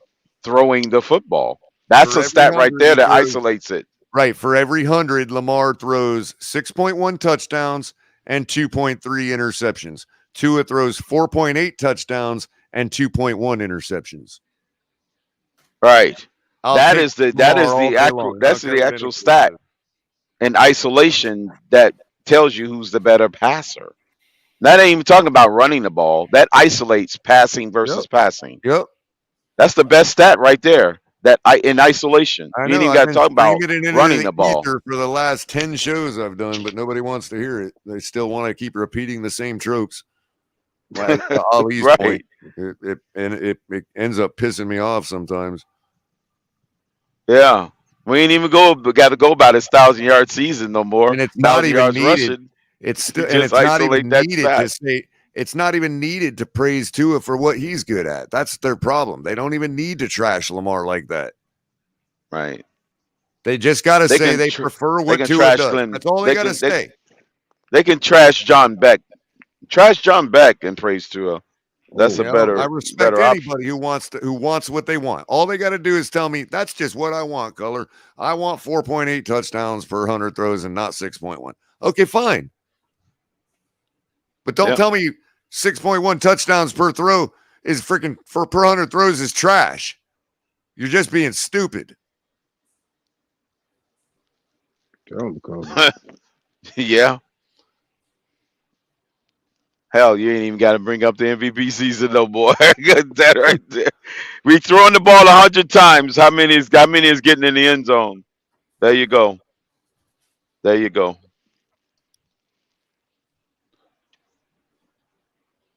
Oh, but Color, Tua really didn't play his first year. Really didn't. He didn't have support by the coaching staff his first year. Okay, fine. Well, hell, last season Lamar didn't have support with his coaching staff. I was just going to get to that, Crypto. Let's be fair. Lamar didn't have support from his coaching staff. Okay, so Tua's interception rate touchdown rate this year was 6.3. Okay, fair enough.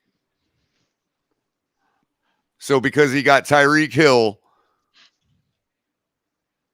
he went up by what, 1.8 or something like that, 1.4. Well, he went up to like Lamar's level, 6.6 something. 6, just over 6, right? Yep, he reached that level by adding him. Now, what will Lamar get if he had those weapons? And poor Lamar, poor Lamar, poor 8 Lamar, touchdowns. right? Poor Lamar dropped to 5.2 this year. 5.2. What a bummer. But guess what? It was in his second year. What a bummer. Guess what? It was in his second year. In his second year, it's probably damn near 7 or 8. It was 9.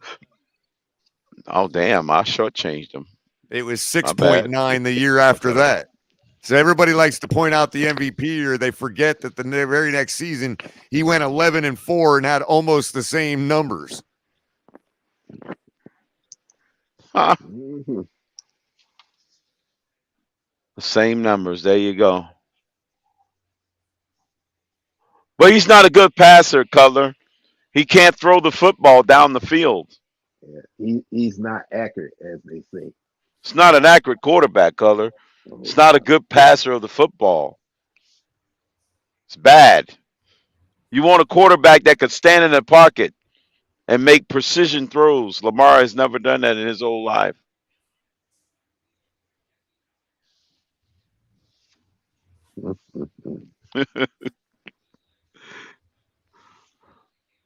It's a bad quarterback.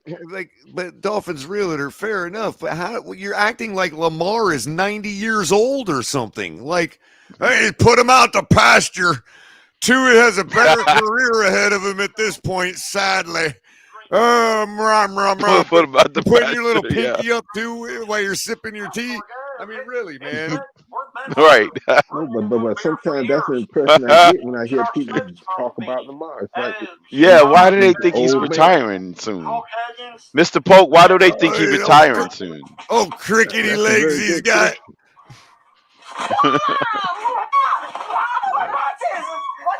I didn't think he. I think Tyreek Hill was the only one mentioned retirement, not Lamar. In 2025, what's the NFL telling me? That they're just as racist as everybody else that throws out the same old tropes, and that they're willing to let greatness sit on the bench because of their own freaking stubbornness. Yeah. Well, what you watching, a movie, Shake Money? I think Shake forgot to cut his mic off. God.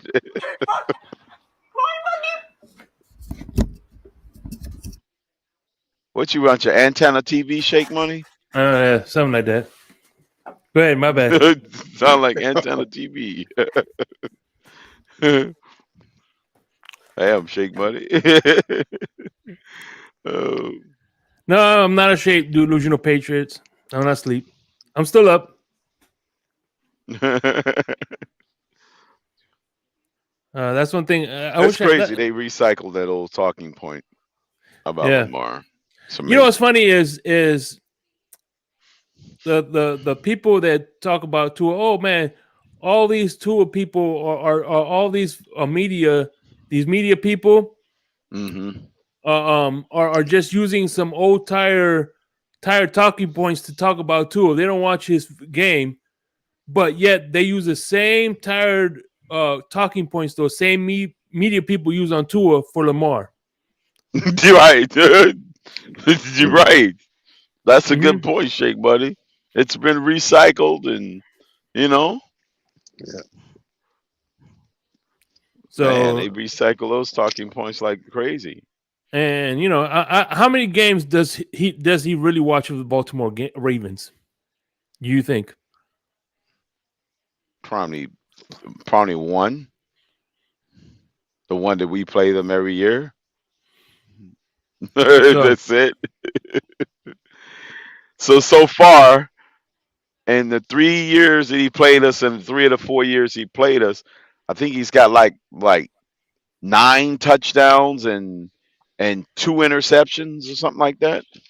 Mm-hmm.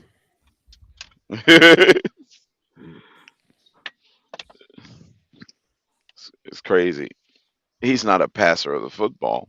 Can't throw. He's a bum. Let's take him out the pasture. Mm-hmm.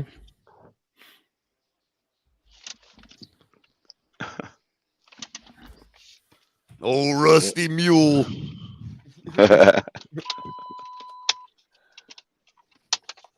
Well, fellas, I'm about Hey. to check out of here because I'm about to fall off asleep, and I don't like falling asleep on nobody. So, Hey, by the way, delusional Patriots fan is defending Lamar because, you know, I think he might be a Patriot. Oh, and I agree with what Realtor is saying. Dolphins Realtor, same talking points about Lamar are happening elsewhere. Don't kid yourself. Yeah, I agree. Ain't just the exclusive Miami phenomenon. You're right about that. Mm-hmm.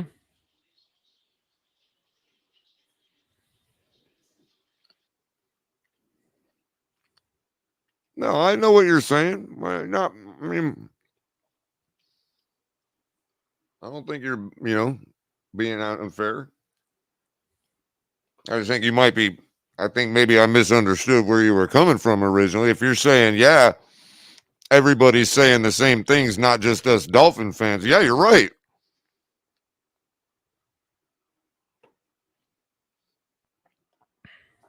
The owners don't want to pay another guy like they did to Sean. I can't say I blame them. Color, can you hear me? Yeah, I can hear you. Yeah. I think I pinpointed what my issue is. I think I got a short in the USB cable. Oh yeah, that'll do it. From the Go XLR to the PC, because for whatever reason I can hear you perfectly fine and I can talk to you. All of a sudden it'll cut out and my monitor speakers kick in and you guys can't hear me. It doesn't recognize my mic. And I wiggle the USB, line, and it miraculously reconnects itself. Right. Try it. It might also be your computer's port too. Try a different one. I've tried all of them. It's doing the same thing on all of them. Yeah. It has to be the USB cable. Okay, no problem. Easy fix. Oh, man. Yeah, I got you, Dolphins Realtor. I'm just saying, I am advocating giving this man a chance to show the world greatness in Miami with the team we've built. That's what I'm in favor of. And see, here's the other thing, Color. Not just that. I mean, can you imagine Mike McDaniel's offense with a dynamic quarterback that has the ability to throw, but also can run it to the house at any moment? Exactly. Back, dude. Oh my God. I want to say that again. Moment. We will be the most unguardable offense in history. Crypto, say it with me. Any moment. Any moment. He could run it. Yep. And the fact that you want to argue and say that's not an upgrade, I'm sorry, it is an upgrade. The fact that you and yes, it's worth the house. It is worth the house. Oh my God. And that's in their mind. It is the house. Right, Jermaine. When it's really not even the house. This is the false dichotomy right here. Thanks, Jermaine, for the comment, and thanks for your membership. Appreciate you, buddy. He says, wait, you want to give Lamar a chance on this team, but not Tua. No, that's not what we're saying. That's a false dichotomy. I'm saying I want to give Lamar a chance on this team. And if it don't happen, then yeah, fine, give Tua a chance, whatever. That's all I'm saying. Actually, to be exact, we have given a chance to Tua the last 3 years. Well, right, but Ali, I'm done arguing that portion. I'm just saying, yeah, fine. If you want to give the guy a chance, fine. But I can say give Lamar a chance, and still say give Tua one if we don't give Lamar. It is possible to say both things. No, I'm not going to let go of it. I'm going to take it a step further. Yeah, I've given 3 years of Tua trying to show me he can stay on the field, but he hasn't been able to stay on the field. So how am I supposed to give him chances if he's not on the field? Yeah. That's the reality of it. I need him to be there, and I need him to play well, not just against lowly sub 500 teams, but against even the big boys. Right. And I guess, right, exactly, Ollie. And I guess this is what I would maybe this is what, to be fair to Jermaine, maybe this is what he was trying to ask. Why should I take Chua's chance away to give it to Lamar? Well, because football's a meritocracy. That's why. Yeah. We will be upgrading our franchise status in the league when we do that. So let me ask you all this. And again, I agree with him giving Tua a chance, but at the same time, I want to throw in an argument. You're telling me right now, if the Houston Texans says, "Hey, we'll trade you back Laramie Tunsil to replace Austin Jackson," how many Dolphin fans would be like, "No, we're going to give Austin Jackson a chance"? Bingo. Right. That's the question that never gets answered, Shake. That's the one that gets deflected week after week after week after month after month after month, man. No, we need to give Austin Jackson and Eichenberg a shot. Oh, because you're only talking about peanuts when it comes to that position, Shake. You're not talking about multi-hundreds of millions of dollars. Like that has anything to do with the principle of upgrading a position and being able to talk about it without, being accused of hating your team and not supporting your quarterback and all this other stuff. Right. And that's where I see your argument. You know what I mean? It's Exactly. Can I tell a Buffalo fan why Tua is good? Sure. But we're not Buffalo fans. We can do that. Right. And I don't need I don't need to praise the mailman for delivering my damn mail. Cartwright might have a point here. Except for me and Batman, Color. There's a carve out in that law. What do you think of this one, Color? That could be the case, and maybe currently he is, but I mean, can you imagine, bro, the marketability of Lamar in Miami on this super team? Mm-hmm. Yeah. I mean, I don't know. And getting Lamar may be unrealistic, but you know what's not realistic? Me advocating to get Lamar here. That's a reality, and it's going to be happening until it's not a possibility anymore.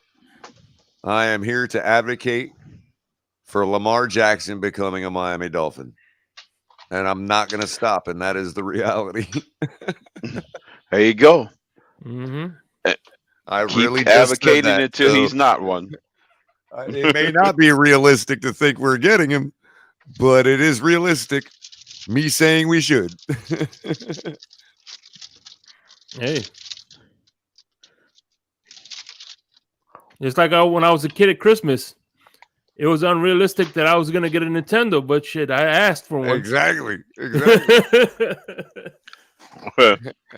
I know you do, Raphael.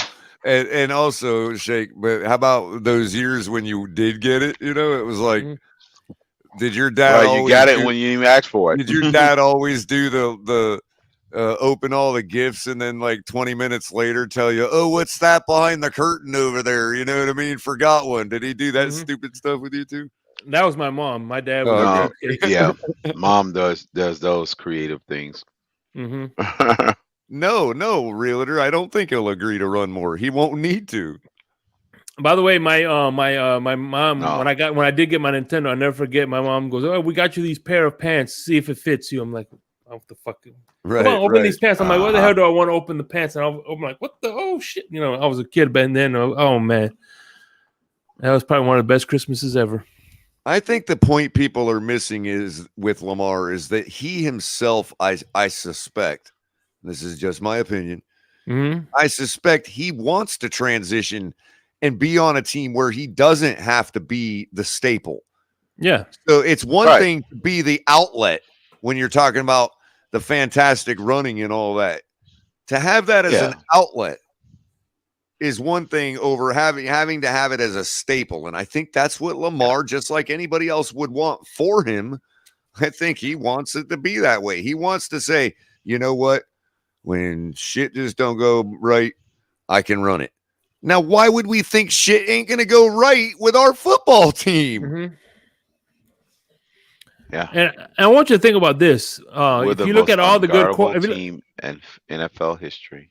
If you look at Tom Brady over his 20 years, he had multiple offensive coordinators, but not to the extent that Tannehill had it, but he had multiple coordinators within a long, with continuity, but he got to learn from each different coordinator. Lamar Jackson only learned from one offensive coordinator. I think Lamar Jackson needed another offensive coordinator to help elevate his game and switch his style up a little bit because, Greg Roman only knew one thing. That's what happened with Kaepernick. Kaepernick, he did great. Right. Yeah, and it's also personnel, Shake, because, again, for somebody to say that Lamar Jackson would perform would have to be the way he is in Baltimore, in Miami, is literally saying that our roster is exactly like Baltimore's. Mm-hmm. Right. Yep. So who's actually doing the hating? Because everybody's like, well, Lamar can't run all the time. That's not sustainable. Well, there's a reason he's doing it. And if you think Lamar is going to be running all the time in Miami, then that tells me what you think about the rest of our team. Period. Yeah. You're the one hating on the team.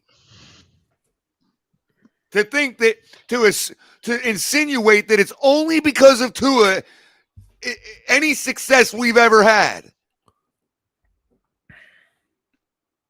It's ridiculous. Yep. He's not the spoke in the wheel. He's the engine for that wheel, Color. He's the engine. What's going on, JC? Hey, how's it going? Who's that on the cover? That's Josh Allen's girlfriend. Oh, that's what's up. That's the succubus that Mike K talked about. It's not a myth. That's not the myth. No, that's Josh Allen's girl. Put it this way. When the plays were breaking down in Baltimore, Lamar Jackson runs with it, right? We all can agree with that, right? Mm-hmm. Yeah. All this season, when the plays were breaking down and nothing was working, Tua just went deep to Tyreek. Go look at the tape. Pretty much. Mm-hmm. They blamed him for throwing too much over the middle when things broke down. Now, and that's the other thing. Whether Lamar is accurate or not doesn't matter. Can he throw it over the heads of the defender? Yeah, accuracy is overrated in today's game. Well, of course Lamar can throw over the heads of the defender. Did Tyreek Hill forget how to run all of a sudden? Yeah, try to outthrow that guy. Not too many quarterbacks can outthrow his speed. They have at least showed it. Instead of even Lamar, what about going for a Matthew Stafford, who's going to be really cheap next year? He's what is he going to be $3 million against the cap? I don't think he's going to. I don't think he's going to be back until week 7 or week 8. They say. Yeah. Matthew Stafford. That's right. If you want an example of Lamar doing just what I just said without Tyreek Hill, mm-hmm. you can watch him do it against us in 2019. Yeah. With Hollywood Brown. I think he had Brown at the time. Josh Allen has no accuracy. He struggled. I have to say he struggles. He just has a big arm. He doesn't have any accuracy. He just has a big arm.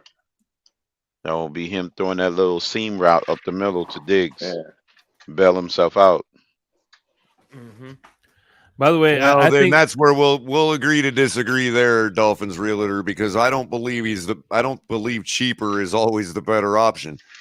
I don't think the generic paper towels are the better option than Viva. Oh, you don't prefer Bounty? You don't like Bounty color? What you got against Bounty? I don't prefer to save the money by buying generic paper towels because you just use 4 times Yeah, as much. everybody's and in buy the 3 because the times as much. mainstream media is like you got to pay these young guys, or you don't have to pay these young guys to win a Super Bowl, but look at Peyton Manning later Right. on Are in we his trying career, to win as something. a business or are we trying to win as a team? If you're trying to win as a business, then Tua is the guy. No doubt about that in my mind. I get it. Hey, by the way, I could see why Josh Allen was like, you know what, honey, don't worry, I'm gonna be with you next week. I'm gonna purposely lose this game in against the Bengals, and we could be together next weekend. Yeah. Together. He's no, working that's on his Tannehill golf. that does He's that. working Jake. on a second career at the moment. He's going to be That's a pro Tannehill golfer. that does that. That's Tannehill that's like, hey, I've got 3 games, right? One of the games is against the worst team in the league. Mm-hmm. All I've got to do is win one of these football games and we make it to the playoffs. You know, yeah, but Tannehill's a borderline cuck. And we don't win one of those games. That told me right there that Tannehill's wife wanted him home for the holidays, and that's why we would never make it. They were working on their Pilates. Color, you know, the whole aspect of paying, you know, want the young guys and pay them cheap and win on cheap players. It works for every position except the quarterback position. The quarterback, every once in a while you get lucky, you know. No, it has yet to work. A rookie has never ever won the Super Bowl. That's a fact. Right. Yeah, right. Rookie quarterback. Just look at the 49ers position. Look Right. at them. Yeah, I mean, so the reality is that, yeah, you can have rookie receivers, running backs, offensive linemen, defenders, doesn't matter. But never will you ever have a rookie quarterback win the running back, quarterback, Yeah. wide receiver. You know what's funny? You know what's funny is that Big Ben, his rookie year, went undefeated until he went to the playoffs, and then that's when he started playing like a rookie. Yeah. You're talking about Ben Roethlisberger? Yeah. Yeah. You know, yeah. I think he was like 15-1. True story. I almost picked him off in high school. He went. He went to the high school that I played a scrimmage against in the preseason, my senior year. He was, I think, he was like a freshman or sophomore that year. And Ollie, you grew up in Ohio, right? Was it Yep. Ohio? Oh, Northwest Ohio, Toledo, Ohio is where I'm from originally.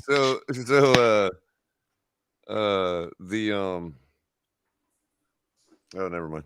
I forgot. No, go ahead. Colin. No, I was late. I forgot what I was going to say. Oh.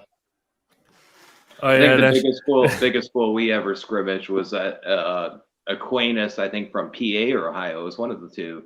Aquinas, I believe, is from Ohio. But then again, they may have Aquinas in multiple different states. Yeah, they had the big one's from Florida. Yeah. That's the one that's always like ranked number 2 in the country, number 3 in the country. Mm-hmm. Yeah, there's also another like Saint John Bosco that's in like New Jersey that's really big, and I think there's another one in California. Oh, I remember now. I was gonna add to the evidence of what I said about Tannehill. Okay. When he was here with us, the scheduling in the NFL still generally put the playoffs right around the end of December. Okay. Early January, right? And now look how deep they go, right? Past Christmas. So Tannehill can be home for the holidays and still make it to the playoffs because of the current scheduling now in the NFL. And now all of a sudden he makes it to the playoffs like consistently. Mm-hmm. Yeah. I'm telling you, his wife was not allowing him to go to the playoffs when he was with us. Yep. Yeah, Josh Allen's wife.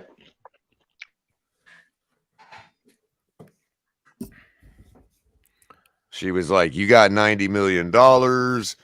You got kids. You need to be here for them to pass out gifts under the Christmas tree. You know. Mm-hmm. Sorry, buddy. No playoffs for you.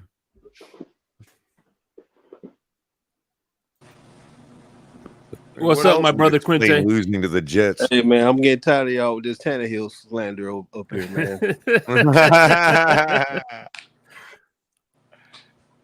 Oh man! Hey, by the way, Color. You know what's funny was I was talking to Color earlier backstage, and we were talking to each other, and we kept forgetting what we were going to say to one another. That was so funny. But man, so what don't you like, Quinte? Man, our team sucked. It wasn't just Tannehill, man. I'm gonna keep saying it till the day I die. We might have had 2 great players on defense, and that's about it. Who's those 2 great players? Well, to us, they were great. Cam Wake and Rashad Jones. You don't like the new signing? You don't like the Jalen Ramsey signing? I'm not talking about now. I'm talking. We're talking about the Tannehill era. Oh, you know, yeah. By the way, I've always said this jokingly. Josh Allen is the new Ryan Tannehill of the AFC East. No, Kyle Allen is QB1. He's the one who works hard. Josh Allen plays golf. Josh Allen's a golf player. Okay, I got you. Yeah. Oh, so you're in Michael K's camp then, JC? I'm the one who riles him up. Oh, we're in a group text chat that's together. hilarious. Yeah. I'm the one showing him all the pictures of all the other quarterbacks working out, but Josh Allen's playing golf, getting fat. That's hilarious. I just saw him on a Gillette commercial today. I figure he's the baby face, yeah, pimping it up. Yeah. I don't know how old that Gillette commercial is because he still has the same neck beard that he has for the past 2 years. Dude, wow. The first time I heard Michael K say the Josh Allen Bone Stroker Club, I'm like, what that shit? I was dying laughing. I think Mike likes Josh Allen. Like he just gets pissed off that everybody else is working out, but he's in the headlines playing golf. Mm-hmm. And it's all blown out because of Aaron Rodgers. Him and Aaron Rodgers are like best friends. Damn. And apparently him and Kyle Brandt are pretty BFF too. Yeah. They do the Kyle Brandt show. Yeah, they do. And like I was saying earlier under my Nathan Peterman name, mm-hmm. They do the movie picks every week during the season. Like whatever movies they haven't seen. Like Josh Allen doesn't have a gym in his house. I don't know who came up with that, but he's got a theater there. His house is actually pretty small. You wouldn't think it's like a multi-millionaire's house. He's got like a house that somebody that's making $100K a year kind of house. By the way, they watch old movies together. No, they don't watch movies together. No. I was gonna ask you. Did they watch 9.5 Weeks? No, I think the last Devil Wears Prada was, shit. what was it, Old School? I thought they were watching Brokeback Mountain together. Yeah, Brokeback Mountain to me. You would have thought, yeah. Wow. Or what was that? What was that like song and dance kind of movie from back then? It was Dirty Dancing. Grease. Dirty Dancing. Grease. 2023. Never felt this way before. No, they are binge watching new Grease, Rise of the Pink Ladies. There's a new Grease, right? I think I saw it might be a prequel. earlier. I'm not really sure. I haven't figured it out, but I think it's a prequel. Hold on, Color. I'm not gonna lie because my kid's a big Grease fan. I watched it with her. It is a prequel, and it's not as bad. I'm more of a John Travolta kind of guy, but it's not bad. It's not. No, so you like Saturday Night Fever then, Ali? What was that Rocky Horror? Saturday Night Fever. I watched it. What was that Rocky? It's got a lot of hot girls freaking dancing. I mean, if you put up with the Newspeak political message and you get to like some good eye candy. I mean, Yeah. Yeah, you think it's good? Did you see what happened with the Bud Light stuff? What happened? Oh my God. Oh yeah. Yeah, there's people. I didn't mean to do that, Shake. I'm sorry, bro. That's all good. Hey. What did I miss about Bud Light? What happened? The new post man woman, if you'd say it, like, is now a transgender for Bud Light. They put a Bud Light transgender on the thing, and a lot of people are not supporting it anymore. No, but can I finish? It's talking about more Bud Light?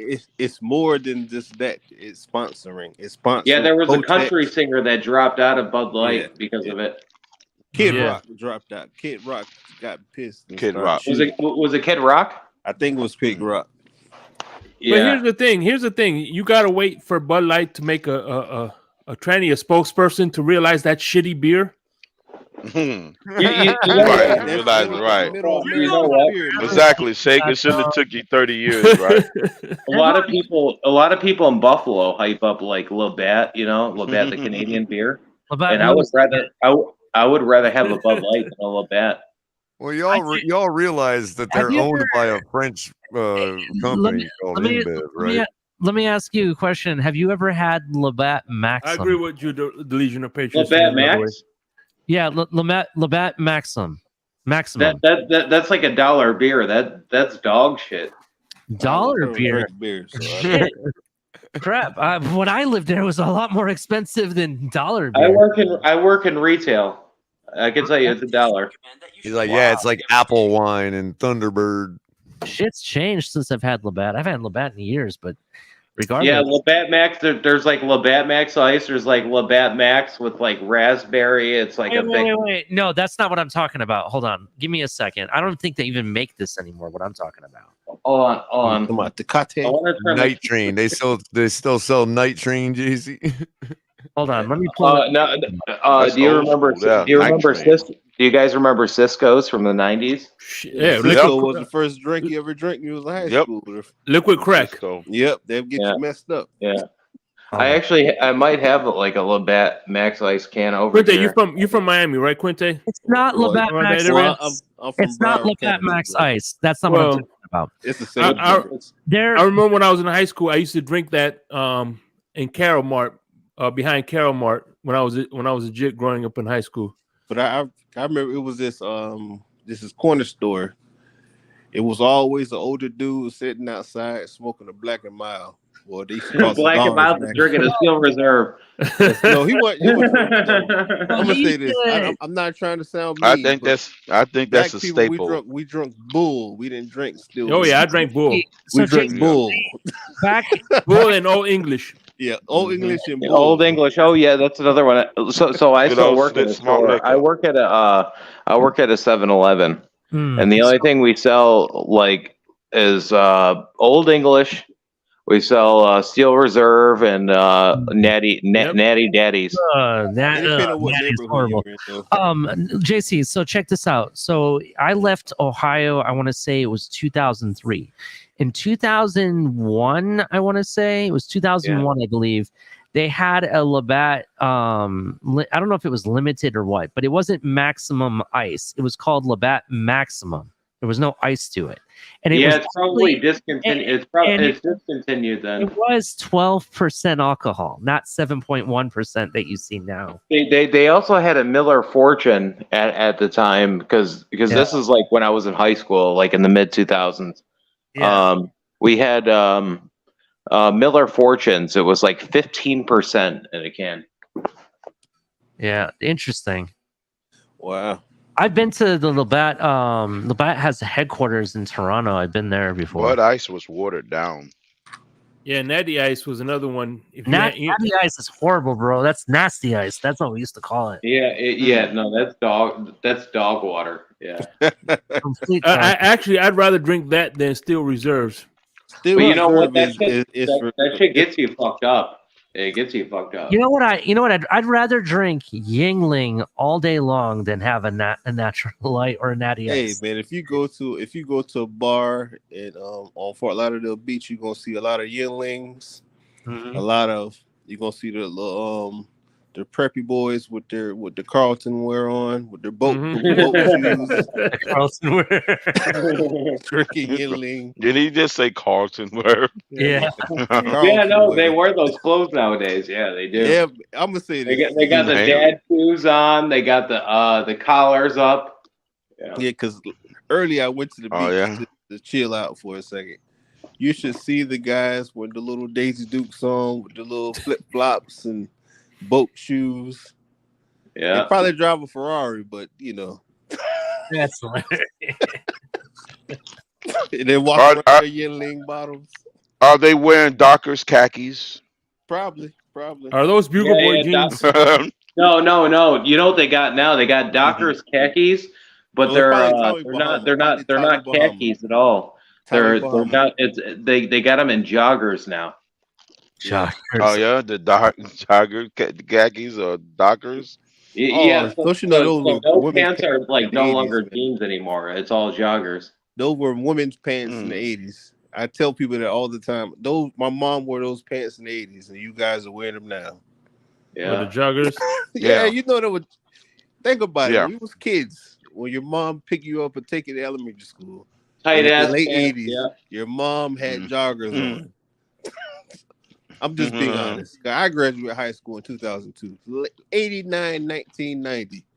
Your mom had some joggers on. Well, it's the same thing even with the glasses nowadays. You know, like the Ray-Bans and even the Patrick Mahomes goggles. Like that was 80s fashion. Yeah. A lot of stuff coming back, but they're trying to make it it's just too weird for me. Like retro. Yeah. Yeah. Everything. You want to know what else they probably didn't do like they did back then is the loud colors. Yeah. With the loud fluorescent colors, the orange, cross the reds, cross the colors. greens. You know, funny thing Yeah, is, like, that was big time back then. I grew up in the 90s, and I still remember like people would make fun of you like wearing tight pants, and then a year later, everybody's wearing tight pants. But it's the difference between fitted pants and tight pants.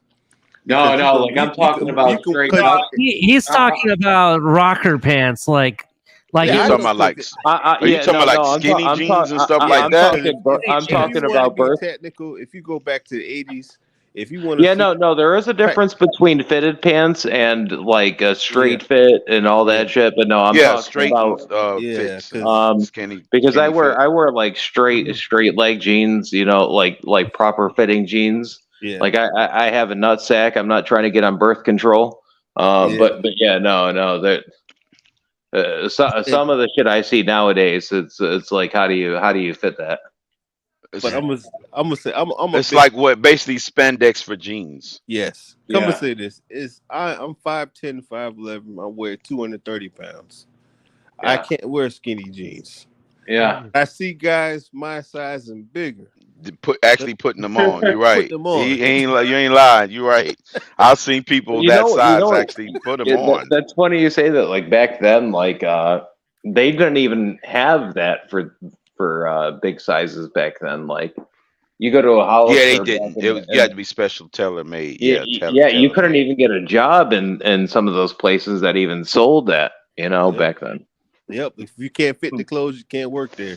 Now you go to Abercrombie and Fitch, you see chubby girls working. I'm like, nowadays, back then I've never seen nobody more than 200 pounds in Abercrombie and Fitch. Well, I seen it. If you go to Sawgrass Mills Mall, up here in Buffalo, you have to be able to have your shirt off on the job to work at Abercrombie and Fitch.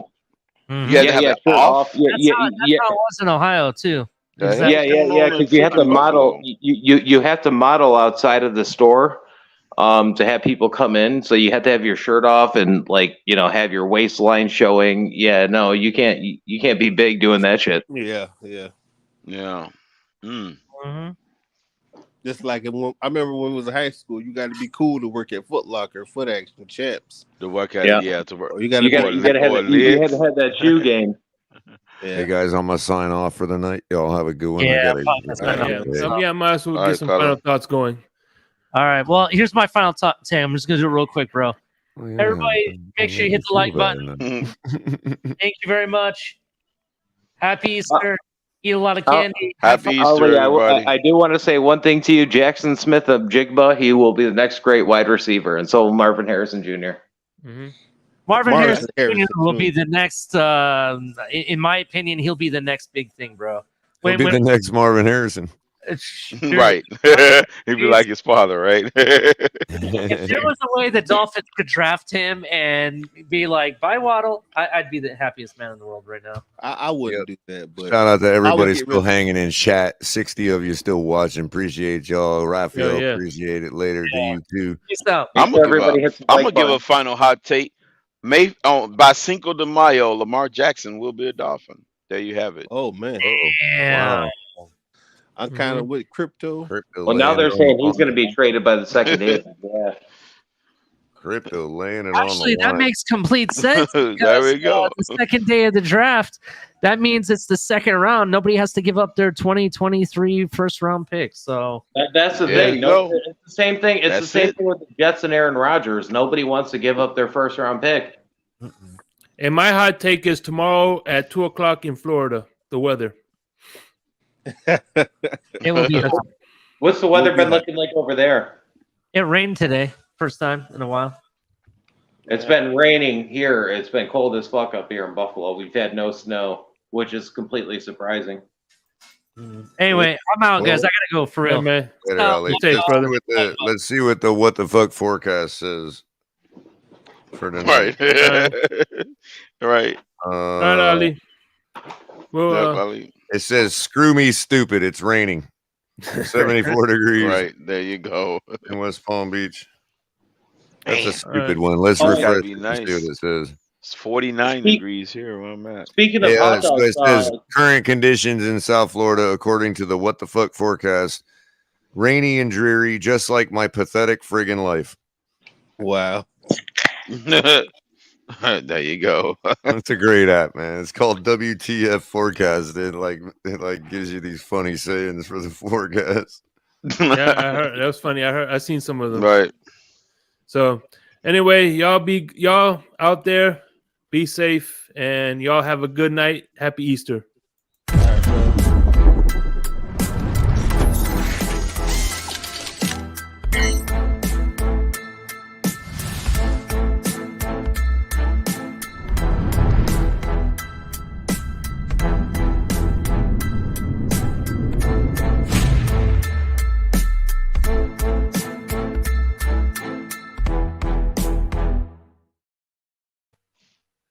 Let the bud buzz.